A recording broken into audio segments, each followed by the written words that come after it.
What? What's going on?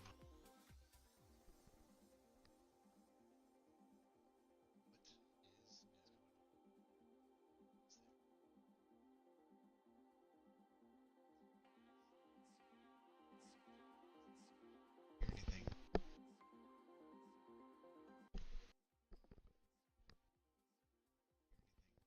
What? What's going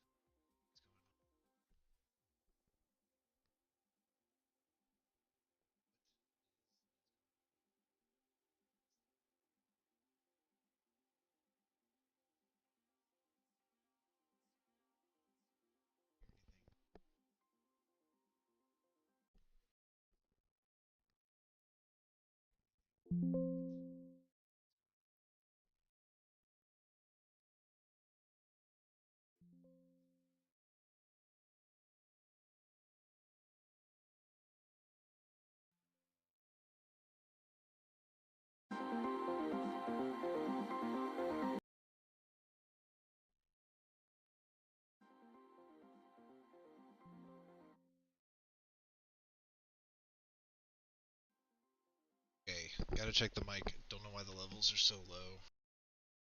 How to... It's turned up. Okay, gotta check the mic. Don't know why the levels are so low. How to... It's turned up.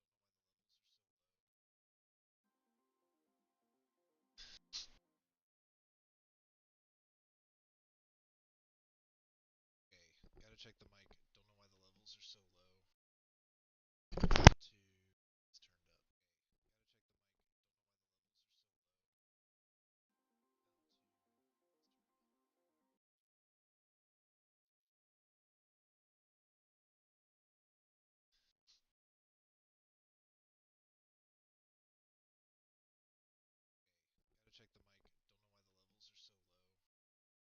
It's turned up.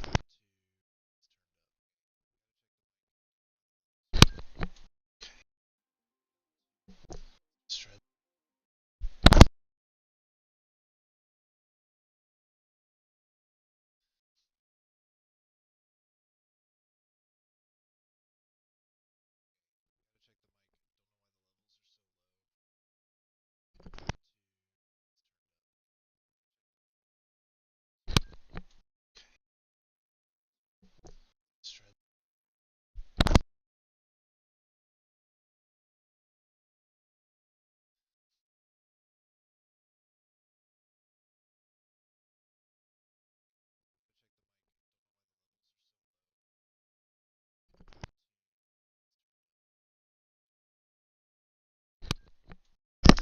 Alright. Let's try this out.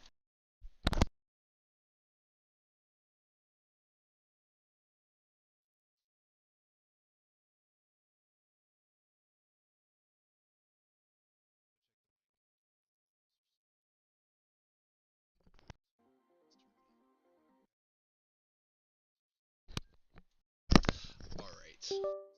Let's try this out. Still not loud enough, huh?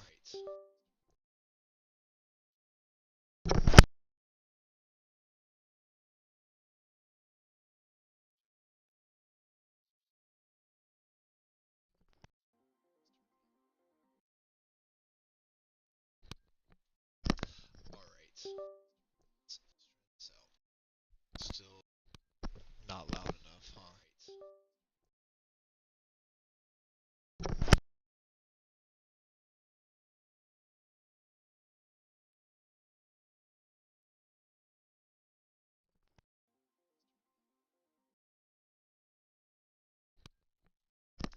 Alright. Let's try this out. Still not loud enough, huh?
Alright.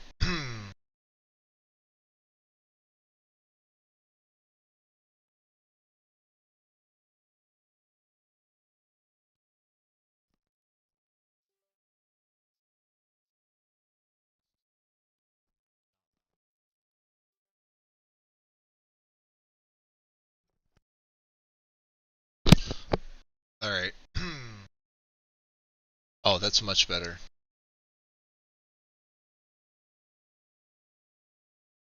It's back on.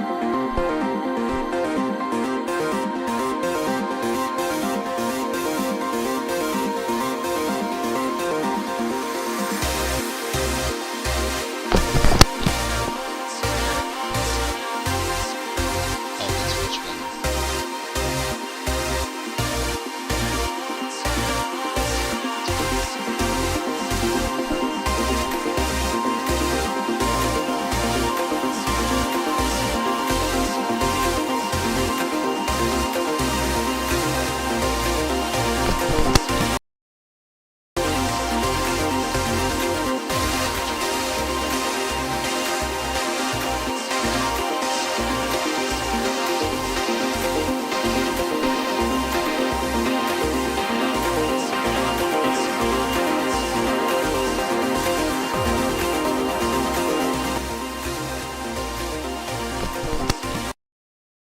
Are you using like also for your sound driver? Yeah. Using also for your sound driver? I think so, yeah. Like in also settings that sets your. Yeah, the only thing that's a little weird is that Oh, I can't hear Magic Philip either.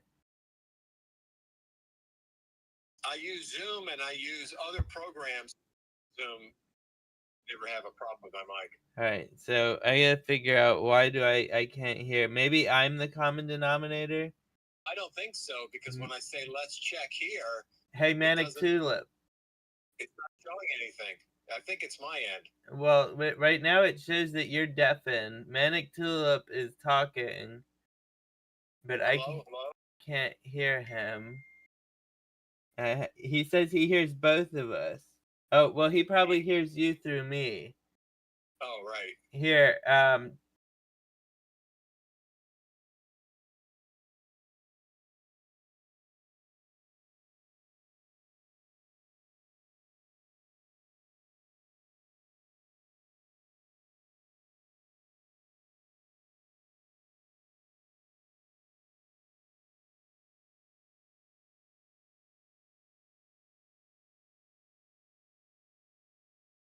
Okay.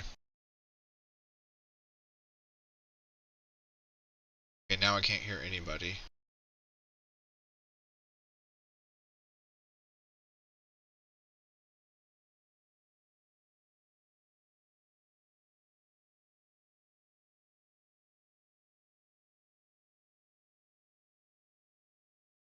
That's strange. yeah, it's because I'm muted. But now I gotta figure Now I out, can well, hear why you. can't I hear you?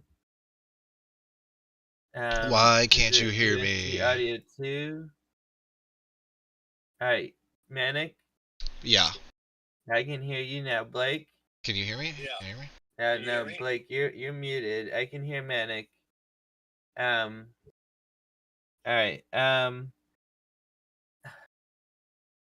which one is 2? And Manic, you can hear me through here, right? I can hear you. Okay, through the mic. So that's good. And so that's coming from Blake. Try now. Hello? Testing 1, 2, 3. No. Oops, wrong button. User settings. Where is it? Voice and video. Microsoft USB 2. That's 2. And the other one's been coming out on 5. Okay. Alright, well, damn it. Why doesn't he have sound? Here, can we, real quick, Manic, try now. Oh, I was muted for just a second, but how do I sound? Uh, Can you hear me? all right, try now. How about now? Uh, try now. Hello, hello. Okay, Oh, we that's got- weird. There we go. I got it. You hear me? Yeah. Okay, great. Hello, testing 1, 2, 3. I still don't hear you. I hear him. Troubleshooting guide. I'm going to go through that. I hear Yeah, him. and you're running Linux. All right. Well, I'm just gonna have you on the phone until you figure that out. Let's see here. Right. Okay. All right. So I'm trying to figure out how to rip this video from X. I still haven't found the Marsha video. I've just found the news reports about what she said. I found the Vivek part of the Marsha video. Oh, that's good. Okay. And you guys can't see my camera, can you? I can't. It's just Blake, can doing you it. hear me okay, brother? I don't Blake, think... can you, Blake, you're deafened. Right, I can't hear. Yeah, you're deafened. Did you hit some button down there that turn the Yeah, mode that is up? a setting. Oh, wait. I mean, I could put on this and I could hear you. Probably. Talk. Hey. Mic check 1 Yeah. 2. Mic check 1 2. Okay, but it says you're deafened. Right. That you can't hear us and you can't talk to us.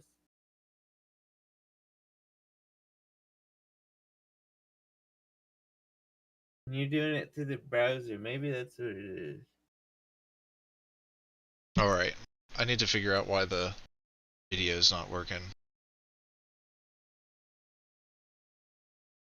Do we know... Teal, do you have any suggestions for me? Have you tried unplugging it and plugging it back in?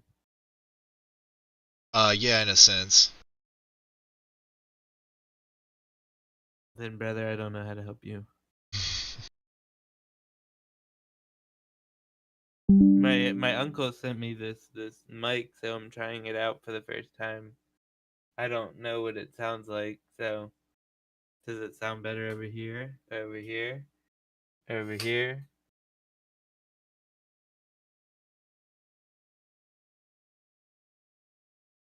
Yes, no, maybe. What? Does The it sound microphone? better? Yeah, like this? Or does it sound better like this? Sounds a little bit better like that, and then, well, that was, I don't know, 3. How do This I is like- sound? Am I You fairly sound clear? great, bro. You Okay. sound great. It's Blake over here. So now Blake is the reason that I'm here in Tennessee. So you can thank him. Oh, nice. I'm wondering if I've ever met Blake. Honestly. Yeah, I think you two would probably kick it off pretty cool.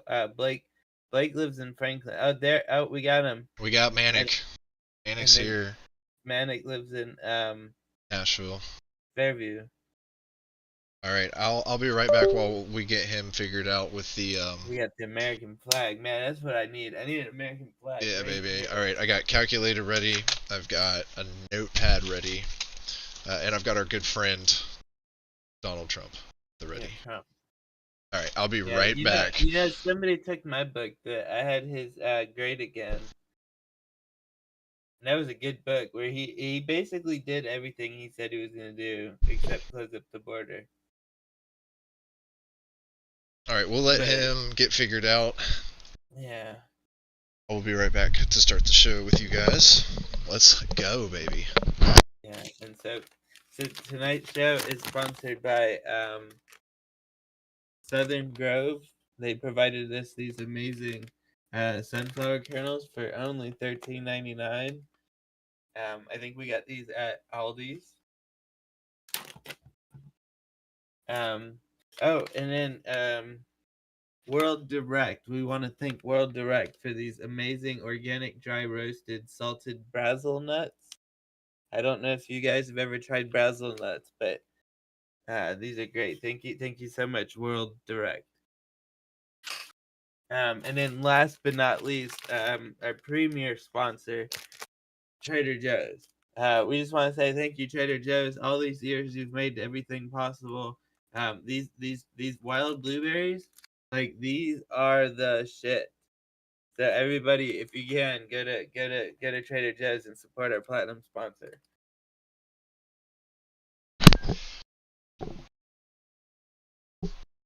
Some Trader Joe's. Aldi's is under the same chain.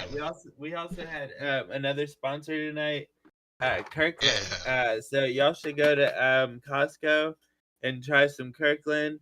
If you don't already have it, I've heard that Costco is a great company to work for and to own stock in. But you never know. Do your own research. Do your own research always. All right. So how do we used to be able to download these videos from here. Do I gotta open it in Brave? I think that's what I gotta do. Come here, Brave. Which sucks because now my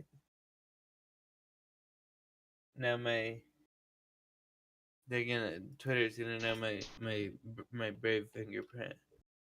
Twitter. Blake, how are we doing? Can you hear me all right, sir?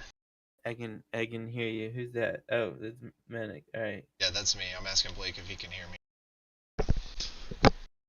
Blake is in deafened mode.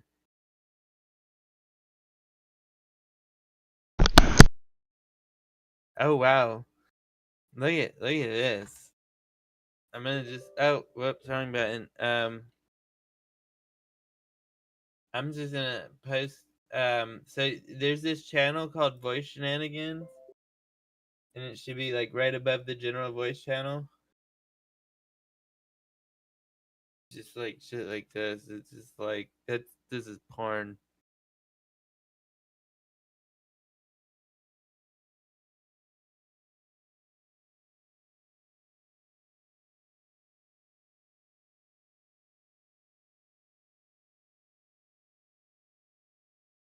Okay. And then so we can pop this out, and we can put this up here. I hear you again. What's up? Well, I hear you on the phone. Yeah.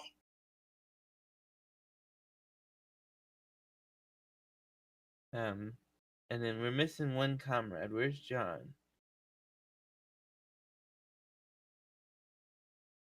Oh wow, JB's gonna be on the call? I'm gonna try to get him. Heck yeah. I went out with him last night. We went out with John and John from Germany. And we went out to the dab bar. Nice. Joms. Just got back from Mississippi. Mississippi, MISSIS. You know what? In fact, while we wait for Blake, I'm gonna put on a song for y'all, and hopefully you can hear it over the noise cancellation. M-I. Yeah, I was gonna say if not. This? This? I-P-P-I. It's not there. Where is it? Alright, let's see. It would be download. No. Recount field. Is there an M? No, can I get an M? Mississippi. Here we go. Blake, you probably won't like this, but Dave, I think you might. Are you playing it? Hear it? No, we can't hear it. We can't hear it. Alright,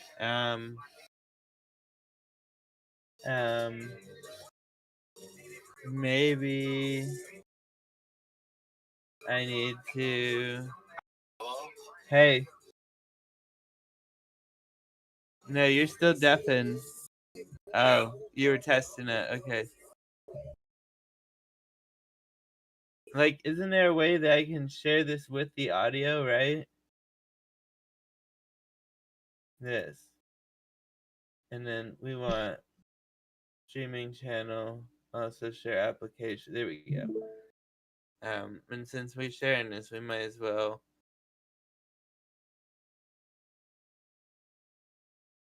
Alright, we're gonna start this like right there. Alright, can you hear it? Kind of. So I gotta turn it up. Winamp. Man, Winamp. Yeah, now we can hear it.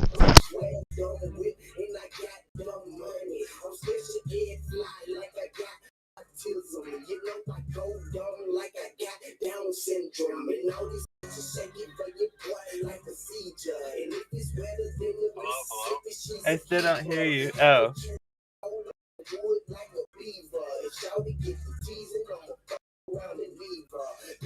I'm gonna mute my phone. Okay.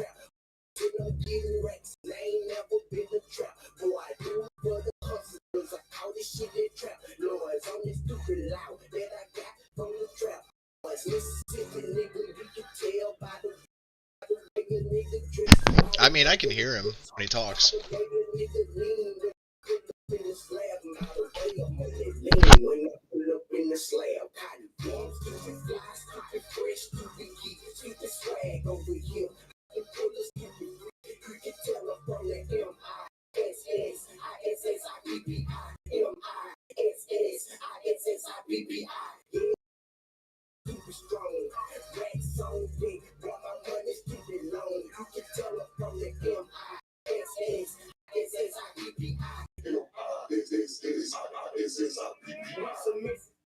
Yeah. I don't know. Yeah, I had no nice. clue how that sounds on your end going through the internet. Like 1992. It sounds like 1990. Huh? It sounds like 1992 is what it sounds like. It was good though. It was a good rap song. Good intro. That's a good song. Yeah, that's my homeboy SP.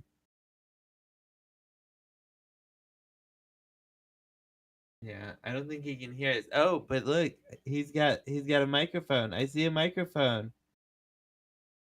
Hey, look at that. I can't hear him now.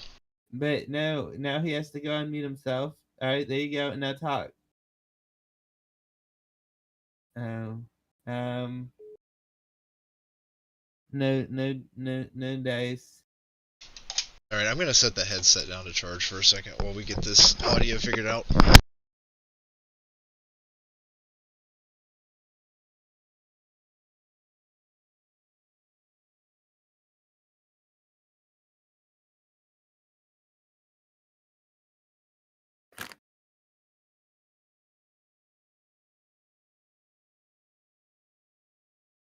You were so close, Blake. Hey, Blake, can you hear me?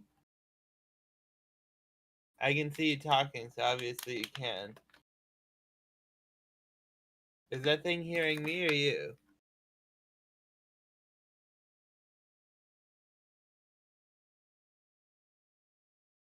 Mm-hmm.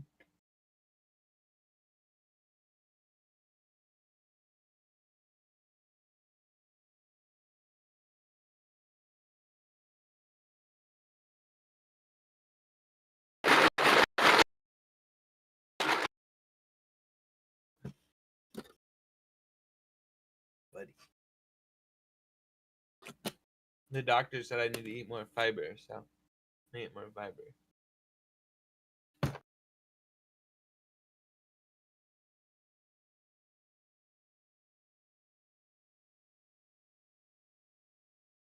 Alright, so you muted and then you unmuted. Talk? No. That is so weird. It's saying that you're unmuted in the thingy, but not the other thingy.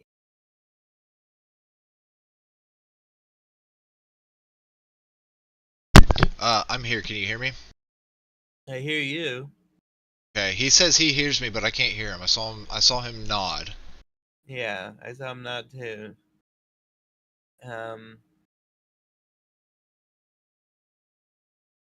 Is there like an app or something for Linux that you can just install? Oh, like an audio codec. So let's go over. At least he can hear us, and so we can start going over tonight's outline. So let's go ahead and discuss an initial outline for the three major topics that we want to try to cover, other than Marsha Blackburn included. Right. Number one. Number Bitcoin one. And crypto. Bitcoin. Crypto general, right? So Ethereum, Monero, I don't really care for Ethereum. right? Cardano, right? I know your opinions on Ethereum. The only thing that will ever come on any of those smart contract networks like Ethereum or Tron or Cardano or XRP or any of those smart contracts is only going to ever be scams. I mean, yeah, one day some big healthcare company or something might adopt that kind of shit on the back end, but we'll never use it through the front end. Right.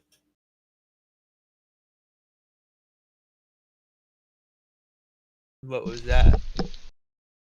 What was what? I don't know. He flipped his screen.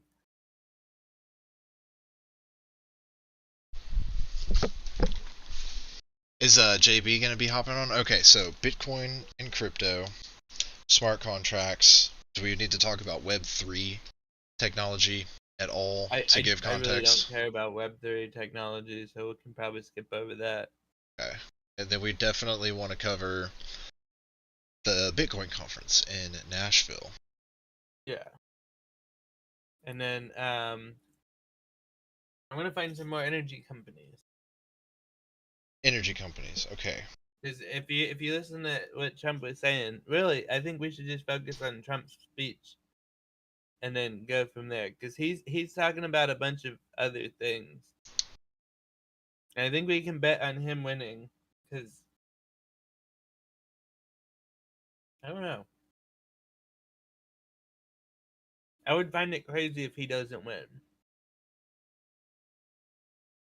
We'll have to see. It's it could be everything from a revolutionary Because the people to aren't going to vote for him are living in cities, and their votes are all like one. yeah, and it's just like the quiet majority too. Right? Those of us who just wanna steadfast. Got Damien. Oh yeah, look at that.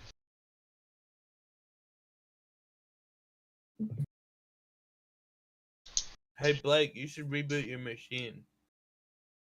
Tried turning it off and back on. All right, so give us the rundown. The three outline here is going to be Bitcoin and crypto in general, Bitcoin conference in Nashville, energy companies, Trump's speech. That's what I have.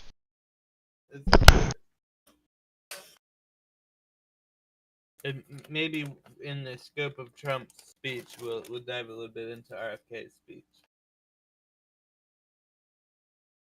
which I haven't seen yet, but I've heard summarized. RFK is going for the bro vote. He's Huh? going. RFK is going bro vote all the way. Did you see that meme of him working I out? could see It was doing incline. him beating Trump, but I don't know.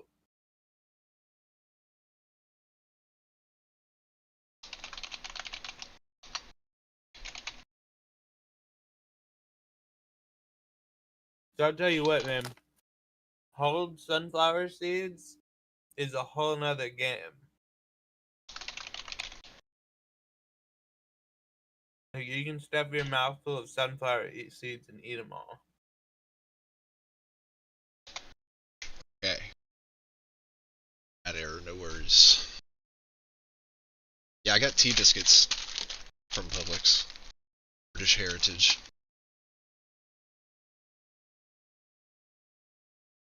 You have what? Tea biscuits. Tea Blake, biscuits. we see Cannot see you. you. Not if you can hear us. Okay, but we can't hear Bueno, you. bueno. What in your base what is do we know can you open the chat in Discord? Okay, I see on my screen that it says your microphone is muted. Like this is what I see. See.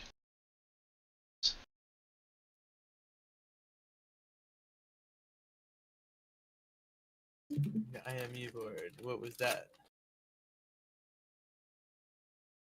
Am What I happened? not sharing the right screen? I don't think I'm sharing the right screen. Sharing Winamp.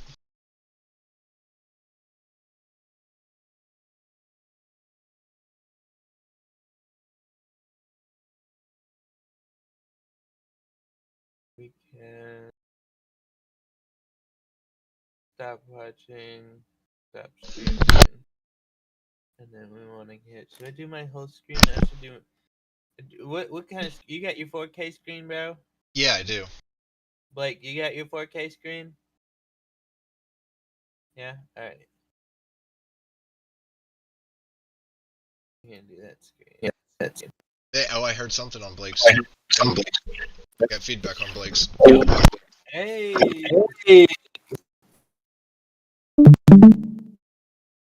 Alright. So, cool. Can I get an enable We're getting voice? close. We're getting close. The noise cancellation.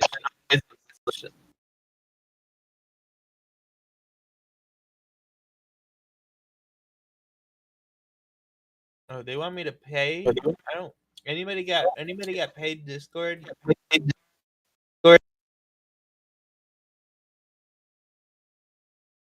It's gonna look horrible at 720.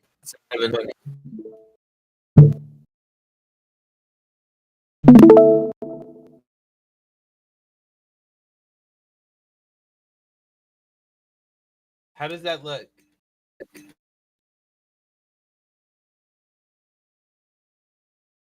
Alright, I think I'm doing this right.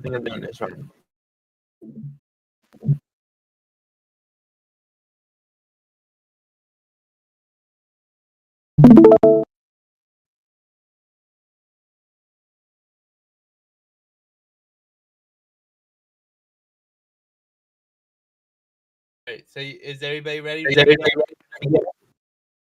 Hey, Blake, can you turn on the noise cancellation?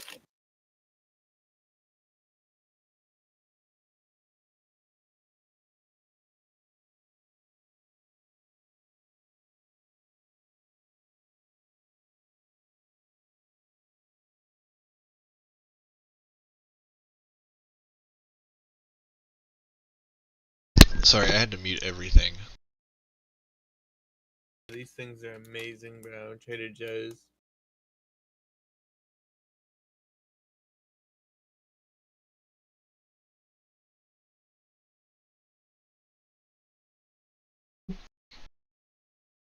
You guys ready?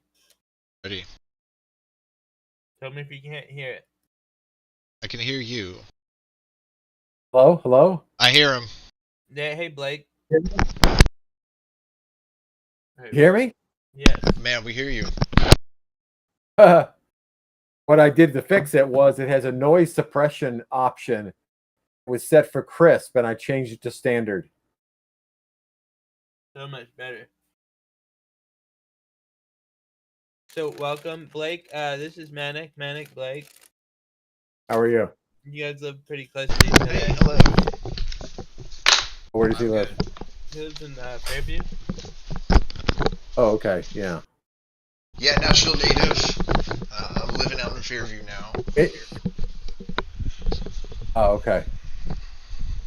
Yeah, I've been here like 40 years, something like that.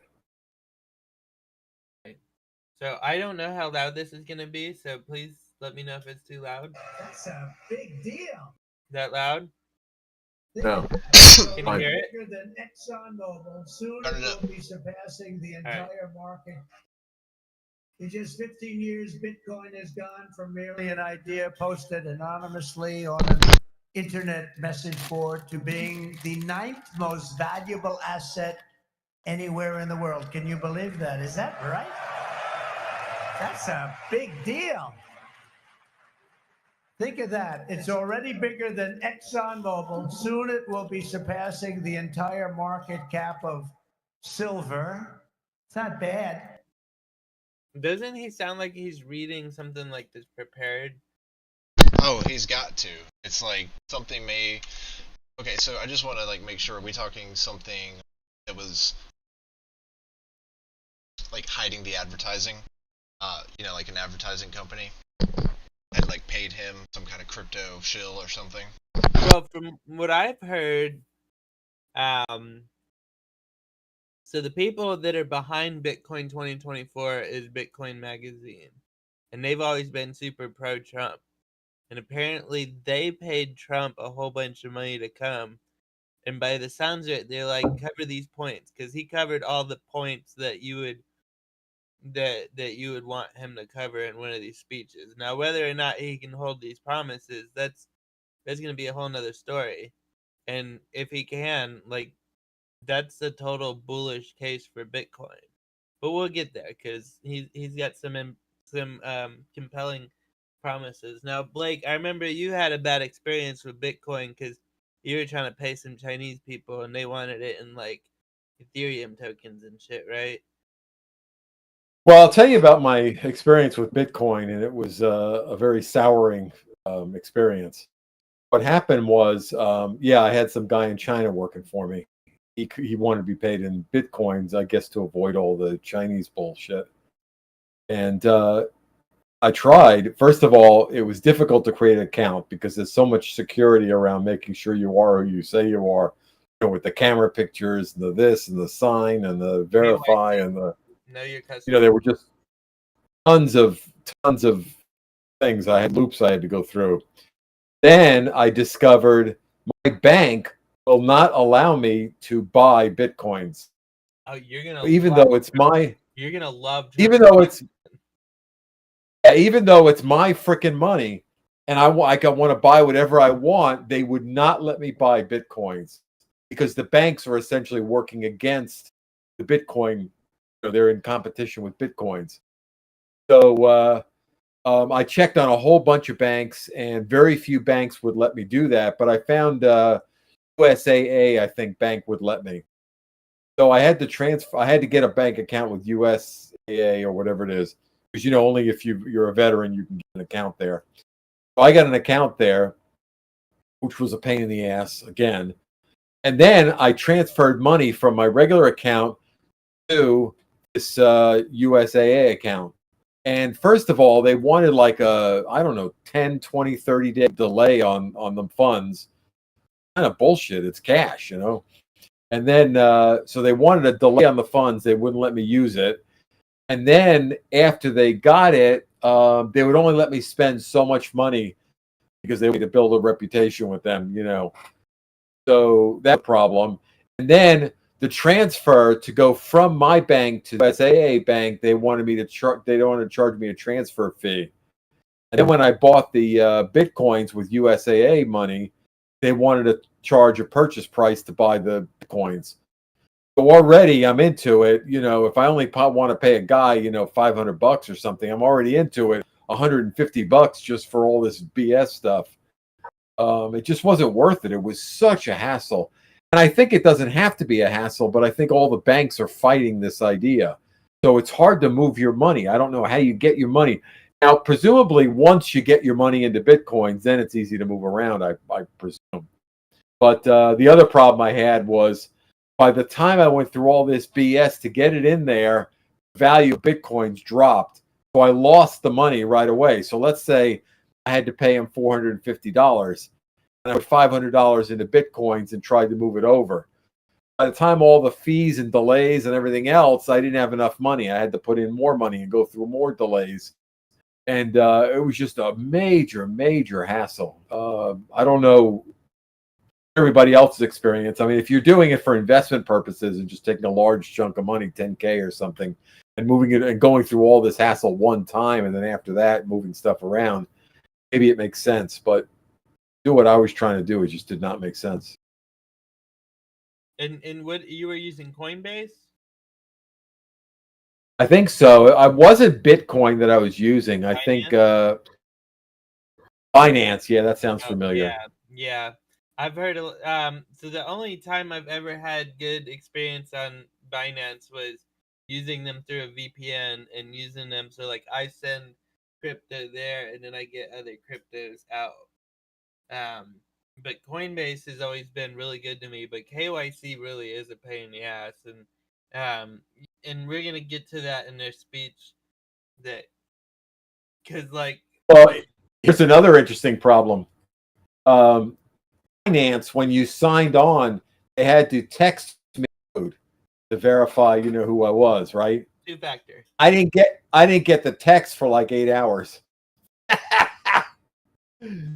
So it was no good, If you don't get the text in 30 seconds, it's wasted because they only give you can only use the damn code for maybe 5 minutes or something. And if the code comes to your phone hours later, what good is it? You've already So moved it was on to just something else, you're like on with your life at that point, right? That's why it was just a bloody Monero nightmare. is I was difficult, I think, to sign up for. There's just like too many hassles. I think Monero But is once you have it, it's really nice. right. Once you get it. Yeah, I'm a huge proponent of Bitcoin, obviously. So my Bitcoin story essentially was that I did my stimulus check into Bitcoin house. So I'm looking at this as a long-term play, sure, and countries are using it now. I think that, to your point, there needs to be way more user-friendly and user-friendliness. And he talks about that in the speech as well, about like how many people know it. And I'm thinking a lot of people actually know about Bitcoin. They just don't know how to transact with it, how to use it, and how to store it different methods. And then you have the one experience where you lose a phone with $10 worth of Bitcoin from 2012 on it. That kind of stings, even though it's still not that much money. It's still like, holy cow, right? So the market cap is interesting as well, because what is it, like 50 to 52% of it is pretty much in lost wallets. So it's interesting territory. We say that, but somehow Nvidia hit a $3 trillion market cap. Right, so Nvidia, again, like disclosure, I'm long this investment. So say about Nvidia is not to be except for my personal use. So with Nvidia, big fan of Terminator 2. Right, that's one of the greatest movies of my childhood, and so you just think like robots are the future for mining facilities, for any form of utopian capitalism that capitalism can bring. And the sooner we get robots down in the mines, like the better off humanity. And I think chips are going to be an essential part of that. So that's why I think gold is an interesting point that Trump brings up, because gold is one of the most ancient like stores of value, right? It was created, blacksmiths would store it, and then they discovered the fractional reserve system. So without going into too much of a history of gold, it still has a lot of intrinsic value to humans. And at the end of the day, Trump making his comparisons of Bitcoin to gold and everything like that in between, it does kind of beg to the forefront the economic future of America. And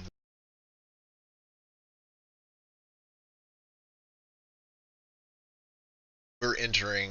How about gold? Let's go gold.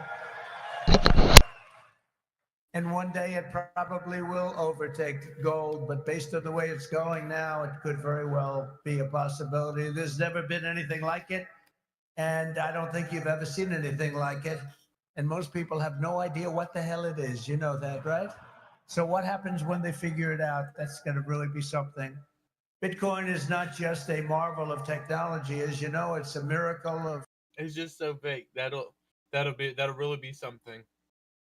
Cooperation and human achievement, and a lot of relationships that are formed. I just did a meeting, a roundtable with a lot of the leaders, and it's amazing. There's a great camaraderie. It's really interesting. There's competition, but there's a relationship, there's a friendship that's developed with a lot of these people. I noticed it. I don't usually see that too often. I see the opposite, actually. They want to get each other. They want to kill each other. These guys have a great feeling. Very smart people, too. Congratulations on all that you've accomplished. This room is amazing. The people in this room, high IQ individuals. I'm running against a low IQ individual. You're so smart. I'm not even talking about him. Her. I got a low IQ individual. Yeah, he can't not. The reason I've come to address the Bitcoin community today can be summed up in two very simple words: America first. Because if we don't do it, China's going to be doing, others are going to be doing it. Let's do it and do it right. My vision is for an America that dominates the future. We have the best economy, the highest standard of living, the safest, the most beautiful cities. And by the way, when I say safest, our cities are going to hell right now. To hell. Our cities are going to hell. We're going to fix our cities. We're going to work with Democrats that have destroyed our cities, but we'll work with them, and we're going to get our work with the Democrats. country back.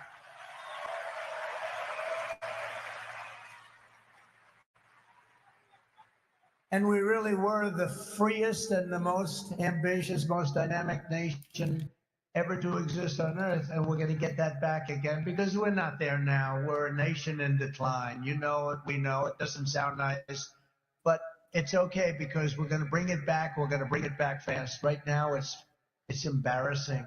It's embarrassing what's happened. Even today, when you look at what we just said, that would never have happened if they respected our country. Any thoughts? Yeah. Yeah, he's what they need to do in terms of Bitcoin is pass some legislation that says the banks can't discriminate against Bitcoins. They have to be able to allow you to buy them and take deposits. He's gonna get to that. He's gonna get to that. Oh, okay. I just wanted to see if we had any comments before we move on. Well, there's a Well, lot you know to that unpack there for sure. yeah, when you look at this, so many things going on in society. For example, batteries. When they have the sealed batteries, it's the job of the legislators to create laws that protect the citizens. And a law would be to say, when you buy a device with a sealed battery, the life of your device is the life of the battery. They should say, since that's a part that goes bad, that it has to be replaceable. You know, Apple started the sealed battery business, and now everybody's doing it. So you buy a piece of equipment instead of having, I have some computers that I've had for 15, 20 years. And if they have all sealed batteries, I'd have to throw them out after 5 years. In You know, defense so of sealed batteries, my phone's been waterproof since the iPhone 7, so I'm not mad. I believe in 2024 you can make a waterproof device with a movable with a battery. Like If you have to have a screw. This battery lasts 2 days now. I love it. Right? But if I could get like a case that I can just like stick extra batteries in, I would do that. Yeah. But not only that, I mean, like I said, the Apple does things that destroy after time. I have an Apple laptop, for example, and it won't install the latest OS. So you have to use some OS that they still install. What they do is they hard code the SSL certificates operating system. Oh yeah, So I got a little Mac Mini and came across that same problem. Yeah, when the root certificates change, you can't use and it doesn't matter if you put in Chrome or whatever. Doesn't matter because the SSH shit is built into the OS. Brave, like you can't even download Brave. I ended up putting Ubuntu on it because I got this little Mac Mini that I won in a contest that I did. And I was like, yeah, cool, I got a Mac Mini, but then I installed it and I saw that all my browsers were broken, curl was broken. I was like, no. But my MacBook Pro with 10.6.3 still works great. Yeah. Well, I have after making the transition to Apple, I'm very happy. I'm hesitant to go back to anything Android, and I enjoy running the Windows PC with the Mac notebook. I find now that Mac has been more open to integrating. For instance, I can pull up my iCloud photos through my browser now. See, so that's been great. But the inter-Apple communication is great, like because I have my clipboard on here or my Brave browser, and I take up my iPad and boom, I can just hit a button and you just swap. Yeah. Well, that user friendliness is what Apple's famous for. Like as far as, so I would say for digital advancement right now, Apple's in the lead. But and that like really does beg the question of Neuralink. I won't do it unless there's like an ad blocker. Alright, we're ready to let Trump continue? Fahrenheit 451, the soup cans are talking at you. Alright. If we don't embrace crypto and Bitcoin technology, China will, other countries will, they'll dominate. and we cannot let China dominate. They are making too much progress as it is. And we want them to be successful. I don't want China to be successful, but we have to be the most successful. That's what's gonna happen. I want the United States to We be need a first in strong Chinese technology, trade first in partner. science, first in China needs What? to take a step. We need a strong Chinese trade partner. Like when we're playing ball with China, we see massive in just the global trade system in general. And I think But they with want China's chips, and the U.S. government doesn't want them to have chips because they'll train Yeah. an AI that's smarter than so our from AI. so from like a purely like capitalist perspective, right now you want China to different. flee to the middle class. You want to create a strong middle class in China right now. And you need to let capitalism do that. And you need to let the people and capitalism work its magic. And they're going to start outsourcing. And so the main thing, I think, is the geopolitical interest of Taiwan. If I feel like the Chinese government could ease up on economic policy, that we would see a huge move towards a middle class in China that is real estate stable, because we've seen some real estate instability in China in the since COVID. And as far as work and economics, I think they need a little bit more freedom, class freedom, and I think that paved the way for India to maybe make some systematic reforms as well. And then globally, I hate to cut you off on this, but if we're ever going to compete with China, we need to do a special economic zone like Shenzhen. we don't need to compete with China, we need to cooperate with China. We need to But cooperate. this would be a cooperate, but this will catch us up, and that way we can do the whole fuck your patent shit and accelerate. Yeah, they're gonna have to become a much more honest society for sure. If there's any like honest trade to be done, that's gonna really go back to the propaganda machine, the Russian propaganda machine, the Chinese propaganda machine, and the U.S. propaganda machine, and the geopolitical, ballet dance that those do from every 8 to 12 year cycle. So that's what it really interests me about Trump's change of stance from being anti-Bitcoin. I would also be interested to find out after this what guys like Warren Buffett, Ray Dalio, and anybody who has previously, taken a dump on Bitcoin, to find out if they've had a similar change in understanding, because, inherently the guys like Warren Buffett age, like my parents' age, and it's like at a certain point you just don't care about the advancement of technology. And wherever technology has advanced to... We've come a long way from this. I don't know if you can read this, but I'll read it for you. I am not a fan of Bitcoin and other cryptocurrencies which are not money and whose value is highly volatile and based on thinning. Unregulated crypto assets Right. can facilitate unlawful behavior, including... Dude, we were all different people in 2019. Let's be real. Like, 2020 changed us all. And so... But, I mean, we still have these same problems. I know, but Bitcoin and crypto can really bring about an economy of altruism. A true economy of altruism, so if Bitcoin's going to be a uniting force across the aisle for the average American middle-class voter who is all for, class movability, and you're going to see that there's going to be more liberals and conservatives agreeing in an economy of altruism, especially as we've got to think we've got the biggest asset transfer of all time happening in history now. So this is going to include businesses. So boomers are selling businesses. I'm just going to call them boomers, right? So they're selling businesses. We've got the echo boomers, the millennials, the Gen Zers. Everybody's entering the workforce, finding their footing in this new world.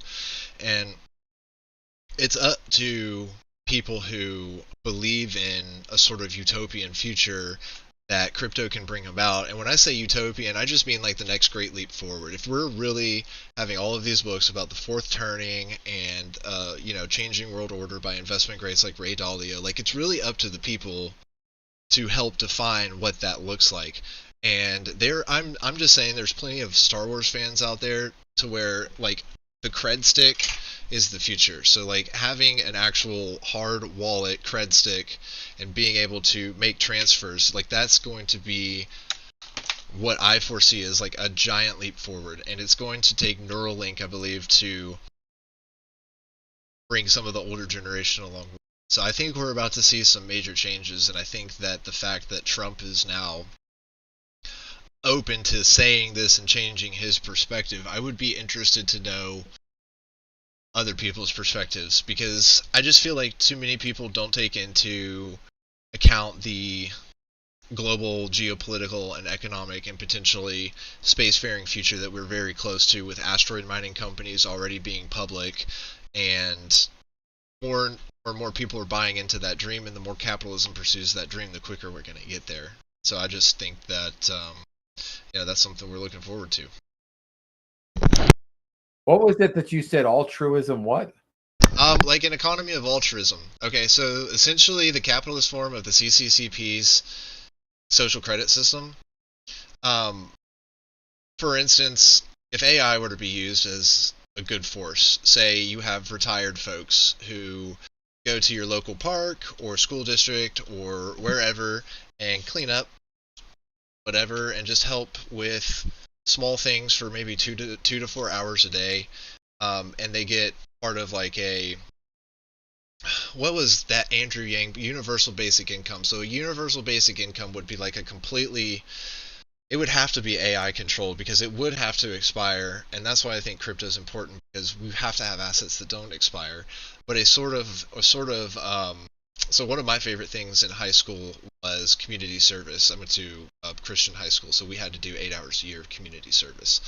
And what if that good feeling, right? So charitable organizations, they exist, 501c3s. There's plenty of avenues where this could theoretically be established, because you have to think, and Milton Friedman, like, is in his book Capitalism and Freedom, how he talks about, socialism can only exist in a capitalist society. And so why not use AI to perfect socialism within the capitalist society? Because you literally can create a domain, a bubble on the socialism, with a smart enough being that could potentially give a food stamp based universal income to actually every person, and you could have the ability to earn more based on your giving back to the community. And if China's going to place cameras everywhere and have cameras on every corner, why don't the people who do good get rewarded? Like, if AI is literally going to become a god, you have to be very careful. That's why I think crypto and physical assets and community are incredibly important. And with the way like the technocrats control things and the money, and how you follow everything that BlackRock is doing and Vanguard, have to just make sure that the good guys are winning. That takes a grassroots effort from everybody to just have a good soul and be kind to each other. And I think that's why it's important to train an AI about ethics. Well, he finishes this up. We only have one real currency in the USA, and it is stronger than ever. Both dependable, reliable, and by far the most dominant currency anywhere in the world, and it will stay that way. It's called the United States dollar. So he's a U.S. dollar maximalist. And what is wrong with that? Why can't you be a crypto supporter and a U.S. dollar maximalist, right? Because crypto is shorting the dollar. You're betting that the dollar is going to hyperinflate because the government sucks, which is the points that Trump's making. So this is essentially where the discussion of fiat currency comes into play. And when you are going to be trying to find some form of digital asset, how are you going to transfer it to something fiat which can be transferred into something physical? And that it's going to happen across many avenues, because people will be able to use I like the paper wallet. Universal basic income to, say, buy the paper bottles wallet of water, sell it for a physical asset to something else. And so there's going to be slippage. You can do peer-to-peer, but without a ledger transaction. So there's no fee, and there's no surveillance, and all that shit. Right, the cash of the future. There has to be something that is cash equivalent. Because freedom and the free and open hand of the market are an important thing, and that's what does allow many working class folks to get by, is a different form of economy. So, just because it's untraceable doesn't mean it's unethical. Just because I sell my buddy who just, fell on hard times a car for, $300 cash and something that small. And so a digital equivalent is going to be very. Well, besides getting away from the ability of the government to monitor you, what good is Bitcoin? Well, that Bitcoin is actually Precisely what you just said, because they can monitor because every transaction is on a public ledger and it's the government, especially with all that know your customer and the pictures of the ID and your face and all that. So they're linking your name to your wallet and every transaction from your wallet. Right. Right. So I'm in favor of all that, but I just don't see the world-changing thing about all it's going to do is eliminate the ability of the government to follow us, which is good. But I don't see how it's going to make some kind of utopian. The government has a whole army of chain analysts that do just this.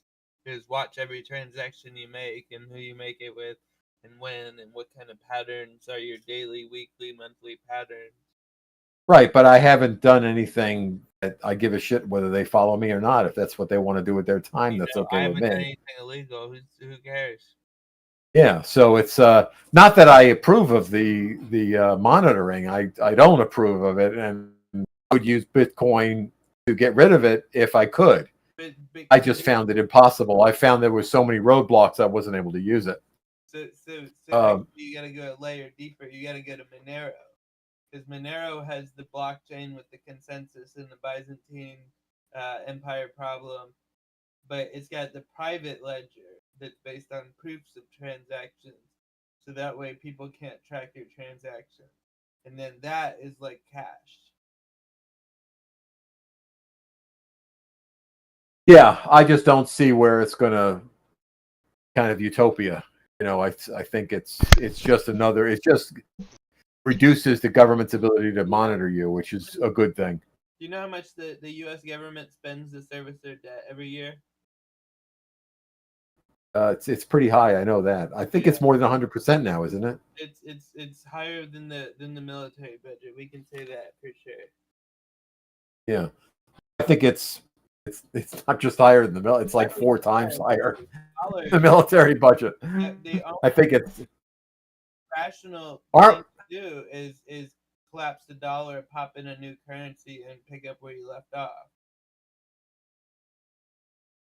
Well, and then like what we did in on the gold standard to the fiat. You're gonna have to move closer to your mic here, Teal. It's It's kind of hard to hear you. Getting far. Yeah. There you go. Yeah. Can you hear me now? Yeah.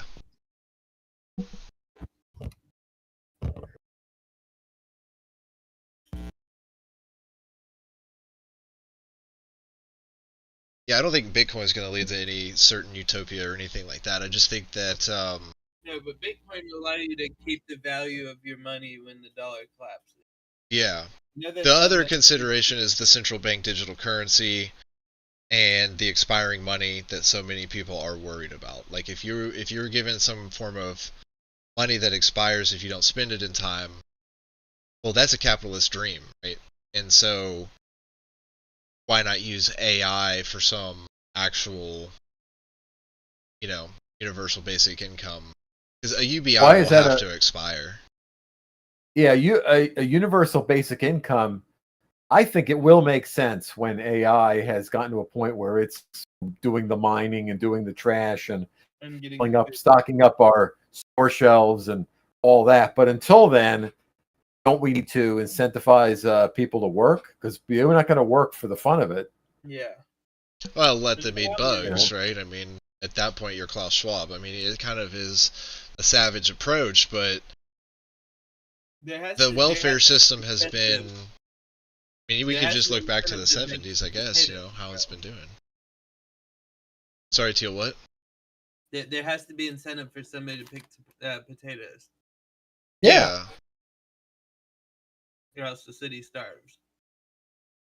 Right. What about on the opposite end of things? What about the tragedy of the commons situation and losing very valuable intellectuals because of the loss of will to work, because the perception is that, you know, AI is taking over all the coding jobs when it's not, and we need coders and programmers now more than ever. Well, I don't think that AI is that big a threat yet. I think it will be, but I think the world's going to transition from an economy, a capitalist economy like we have now, where you work for a living, and that's the incentive because you want to eat, you want to pay your rent, you got to do all these things, so it forces you to go out and get a job. It's the capitalism is the economic equivalent of Darwinism, right? Like, if you don't leave your cave to kill an animal, parrot, you don't eat, essentially, except just compartmentalized. I work from home job, which is not Darwin, because Darwin talked about survival of the fittest, right? Right, which, again, like, communism is the exact opposite of that, right? Like, it's just a loose metaphor anyway. Well, communism doesn't work for the simple reason that people, if you are coming in if you're supposed to be at work at 9 a.m., you come in every day at 9 a.m. and you see some other guys that are coming in at 11 a.m. and there's no consequence. They make the same amount of money as you. You're going to say, well, hell with that. I'll come in 11 too, right? So communism actually leads to a destruction of society because the incentive goes away. It's a race to the bottom. You know, what happens with capitalism is opposite. So if you have an employee, you're going to keep the one that shows up on time, that works hard and stuff like that. And the other guy is going to lose his job. Therefore, if you get a job, the next job, you're going to say, holy shit, I better show up on time. I may lose this job too. And I got to pay my rent. You've never met my nephew, Marcus. Yeah, well, there's more and more outliers, right? Yeah. It's becoming more and more, it's becoming easier to live on the tax money of those who do work because of a lot of the economic changes that have happened since really the Sarbanes-Oxley Act thing. Right. So what they need to do is just stop helping those who don't want to help themselves. I'm not talking about the blind and the dumb and the whatever, the handicapped.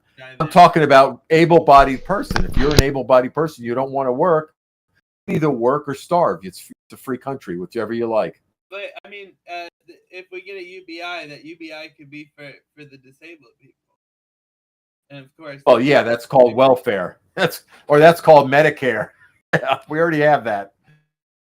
We'll be like everybody would literally be breaking a leg, so they can go. Well, no, I mean they make it hard because to get on Medicare or Medicaid, whatever it is, it's hard to get on it. Not that easy. There's all kinds of panels you got to go through and all this other stuff. So, and I'm sure it's not a perfect system, but that's why capitalism, I think, is the best system out there, because capitalism turns individual greed into shared gain. So you're just concerned about you and your family, and you're going to work hard to get it. But in order to do that, you have to have customers and do good products and be a good guy and make friends and all these other stuff. So your own concern is yourself, but that forces you to be a good guy.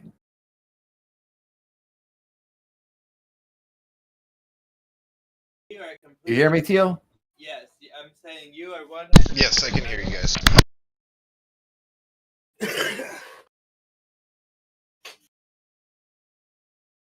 Yeah, so and nothing has increased the quality of life like capitalism.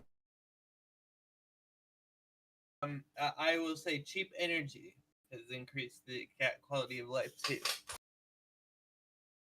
Yeah, but cheap energy doesn't arrive from magic. It arrives because you can have greedy people create companies that please their customers. Why? And then when one company comes up and competes against another, then you get competition. You get better prices.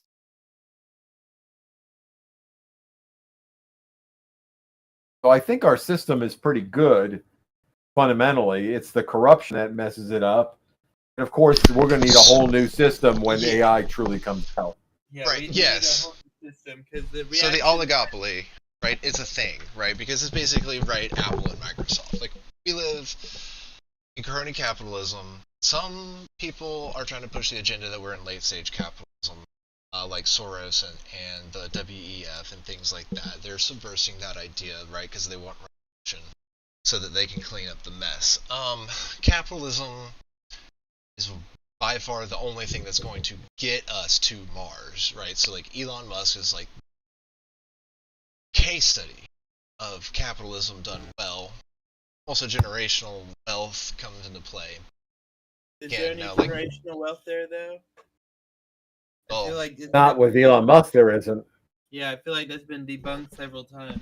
oh, okay, very interesting turn of events. I did not know that. Is that in that book that Red Teal? I don't know. Elon shared some shit about it. Yeah, I'm actually against generational wealth because I think each generation should build their own wealth. So if I'm wealthy, my son should have to go out there and build his own wealth. And So, look but at like, him. but He like, do doing a you good shop at job. Walmart? Like, I shop at Walmart. Like how? I don't shop But I at guess the Walmart. But daughter bro, doesn't turn your really camera back on. I do Costco. I'm making tea. I'm not in front of the camera. I'll be back. Tell Sarah I said hi. Yeah, there was that too. Yeah, I like Costco. Costco's my shit. She says hi. Yeah, I pretty much shop at different places for different things. Yeah, I buy all my meat at Costco. I get Prime USDA Prime steak, and so like I very rarely eat out anymore. It's just too fucking expensive, and you're risking them like putting cheap quality food in your food and like make you sick and shit, you know? And also you can save a few bucks. Make a little more money. Right. I I wish told I you could when get this day still. I went over my, back when I was single, I was wondering where all my money was going, and I did an analysis to see what I was spending on what, and I found out all my money was going to restaurants. I did that once. You know, I new, try not yeah, to watch my money because it is really scary when you see how much you spend on food. yeah. And it's a necessary thing, and you don't want to eat cheap food because then you get sick and then you got to spend a bunch of money in healthcare.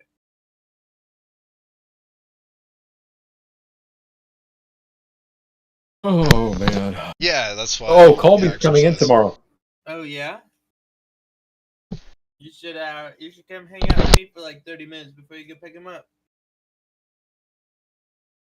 Oh, yeah, I might do that. Show me what's new. Hey, were you able to find I just anything gave on Marcia away. at the conference? Huh? Were you able to find Marcia talking at the Bitcoin conference? Yeah, but we can search again.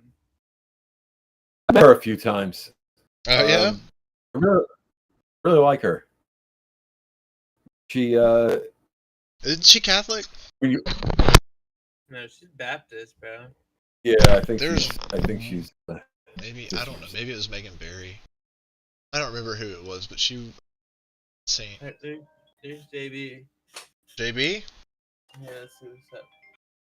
Hey. How you doing? There'll be a good insight on this topic. You wanna join us on Discord? What part of Fairview are you in? Well, that's a great question. Kind of like I guess on the XYZZ. side of Publix. XYZZZ. Oh, near Publix. Yeah, sort of. Probably like 5 minutes. Alright, sounds good. And hey, invite John too. It's good. I grew up in Bellevue, so I like being out here. It's real nice. Alright. It's just close enough. It's not like Columbia far, Spring Hill far. Yeah, Columbia's far as shit. Yeah. Oh, hey, have you seen that battery factory they're building down there? I think. Yeah, I worked at that GM plant when I was an apprentice.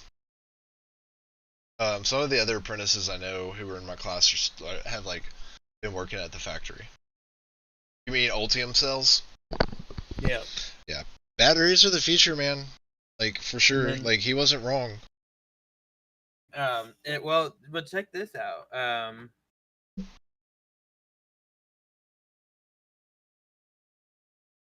Yeah, Boston Dynamics, whenever they go public, So, I mean, I But don't know if they already are I public. think they've got their robot's not as good as like all the other ones. Come on. Oh, backwards. Okay. All right. So if you go and look at Clarksville, right? So like this is downtown Clarksville, right? Yeah.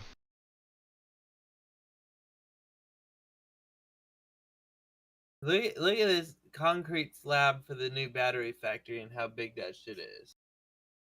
It's bigger than downtown Clarksville.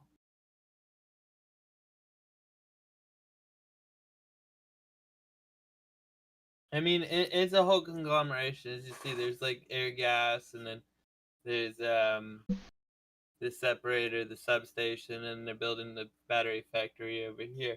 But still, this concrete slab alone That's insane, yeah. is bigger than Clarksville, downtown Clarksville. Yeah. Holy cow, man. And it sucks because I don't have up to date pictures because I'm not paying Maxar $600 for some fucking pictures. Hey, you should see if your buddy wants to go and do some pro bono flights To Clarksville? Clarksville, everywhere in Tennessee where they're building factories. Let's get high definitions of all these factories they're building. Let's analyze it. Let's look for companies that are going to be up and coming. Looking at it like this, it's a lot smaller than Fort Campbell, but it's bigger than downtown Clarksville. That's impressive. Yeah. I did not know that there was a battery plant going in. Actually. Yeah, and then there was one we saw on the way down to Atlanta. Oops, sorry guys. We can find it.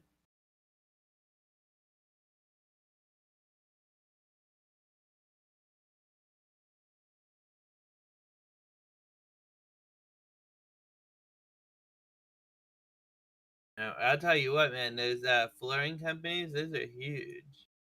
A flooring company? Yeah, they got a whole. So if you ever drive down to Atlanta, you'll drive through Calhoun and like Mohawk and Shaw. I mean, it's all these companies here, and they even have their own private airstrip. Like that's how much volume they have here. Wow. Yeah. Yeah, and it's right off I-75. What? My dad What used is to live that? over here. What city is that? Adairsville? Calhoun. Calhoun? And that's in Georgia? Yeah. And then I'm trying to find the battery factory I found In Georgia near Atlanta? on the way to Atlanta. Yeah, see, this is why creating the robots is going to be important. Yeah, well, that's why even though China is really building out their middle class, prices have stayed low is because what they were doing this whole time is building out automation and build all kinds of shit. Well, yeah. Yeah, automation is... Like it's going to be so important. They're like 900% more automated than we are. So basically, to stay adaptable, if you want to work indefinitely, find a job that's hard to automate. Hey, there's a steel mill. These are always fun. They're not. These aren't like a symbol of prosperity like they were in like the 1900s. Well, you know, tenets of Adam Smith I find are timeless, right? Owning any kind of means of production, whether it be a single chicken or a factory, it's like owning the means of production is the key to true wealth. That's true money, the means of production. Anheuser-Busch. Right, like so, like shipping containers. If you're making Anheuser-Busch, no, they're beer. I was just doing an aside. Oh. I would be. I mean, I'm just saying, infrastructure-wise, energy-wise. Well, I mean, that steel mill that we just saw. Oh, there's a battery cell project. Oh, that's it right there. Where's that out of? Kingston, No, that's Georgia. not it. That's off 411. I don't know what that one is. Oh, but I was saying about the steel mill. The steel mill. I'm not really sure. This looks like a Some glass silos. factory, maybe. I don't know who Setco is.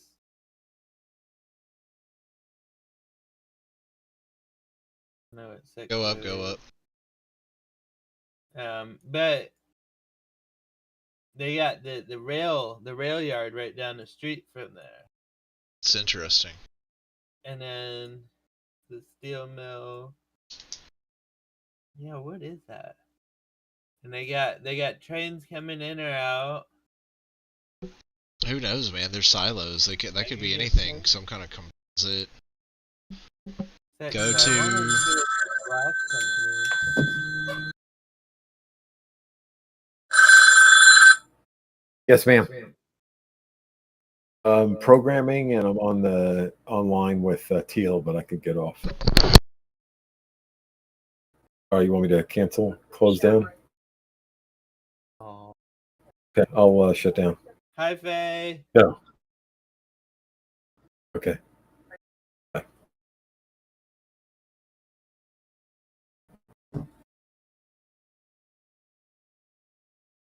So you're gonna get off for the night? Tell Faye I said hi. Yeah. Yeah, I wonder what they are. It's like a pretty big company. Have you ever used the desktop, the i3 desktop? What's that? Oh, the i3 desktop? No, but I follow a bunch of users who use i3 on Arch. Oh yeah, I love i3. I'm a fanatic about it. Um, Using it for about a year now. I'm using Windows. Oh, I'm using sorry. Windows without an antivirus. One brave soul. Life on the edge. Yeah. All my shit's backed up onto a hard drive that's disconnected, so we good. I probably do need to rsync it sometime soon. Yeah. In fact, I think I need to put in my disk drive so I can back up. I back up every single day. Hold on a second.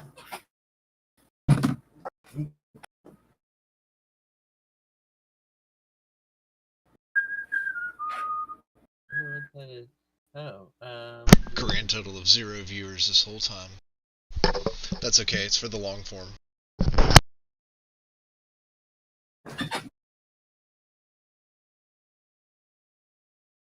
What we got here? Looks like an interesting place. It doesn't look like a concrete plant.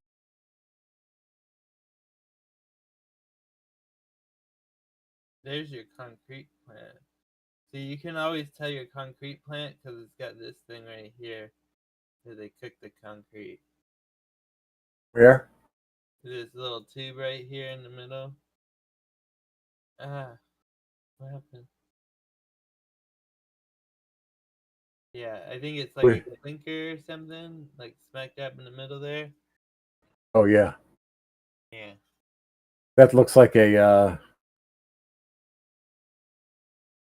I don't know what you call it, where they just pour it from one to another. No, they cook it. So that means there's a quarry somewhere, right? Is there a quarry over here? I don't see it. Am I missing something?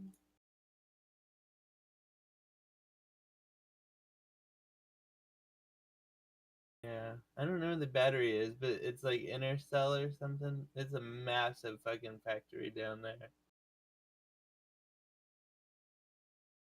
Oh, yeah.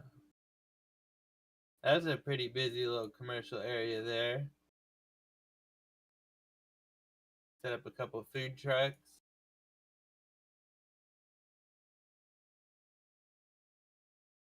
There's gotta be a way to make food trucks profitable. You guys want to see something crazy? Let's see, Oklahoma, Miami. All right. You see how like you can see all the white shit from space? This town is an EPA superfund. Used to be a zinc mine, but all kinds of lead and shit is in there, and like all the kids got retarded, and then they shut the town down. Yeah, lead makes kids retarded. Fun fact. Yeah, I knew that.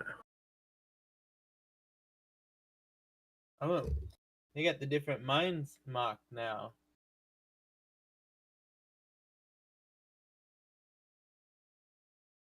Where are you at right now, Teal? State Filter, is this in? Oklahoma. Oh, Oklahoma?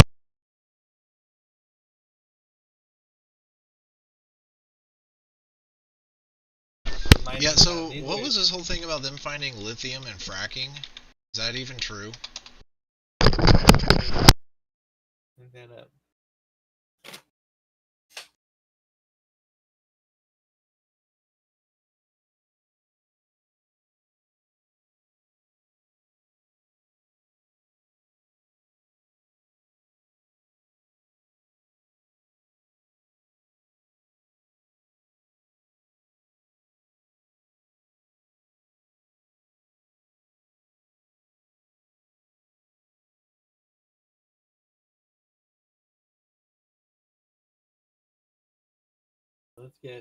Let's get my girl over here. America's transition to a decarbonized economy demands massive base metals and rare earth minerals. Currently, China dominates the rare earth mineral market. However, initiatives are already underway by the U.S. federal government to sever reliance on the chicoms and boost domestic mining and refining abilities. One unlikely area where 40% of the nation's lithium supply could be sourced from is Trump's coal country, otherwise known as good old Appalachia. According to Justin Mackey, a research scientist at the National Energy Technology Laboratory and PhD student at the University of Pittsburgh, wastewater from oil/gas rigs across the Marcellus Shale Formation could supply the nation with 40% of its lithium needs. This is lithium concentrations that already exist at the surface in some capacity in Pennsylvania, and we found that there was sufficient lithium in the waters to supply somewhere between 30 and 40% of the current U.S. national demand, Mackey told CBS News. Mackey Oil said there companies are lithium going to mining be operations in the U.S., exploding. but he told local media. Huh? Alright, so this is essentially why Adam Smith is right in owning the means of production, because oil companies can already do the fracking. So they already have the infrastructure to transition And they have the land their and- infrastructure to lithium production. Holy fuck, we need to find the oil companies that are drilling and open to lithium fracking. If this is real percentages, if these percentages are real, it'd be right here in Appalachia, right here. That would create so many jobs for this part of the country.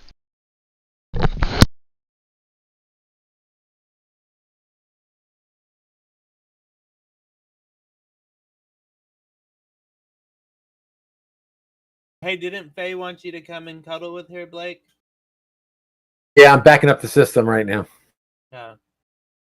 I think you need to go back up something else. Yeah, this machine backs up pretty quickly. I've got something on here that backs up. It's a lot like Time Machine on Apple. Oh, I use rsync. Well, this program that I have uses rsync internally. But what it does is better than rsync because the problem with rsync is that you have one backup.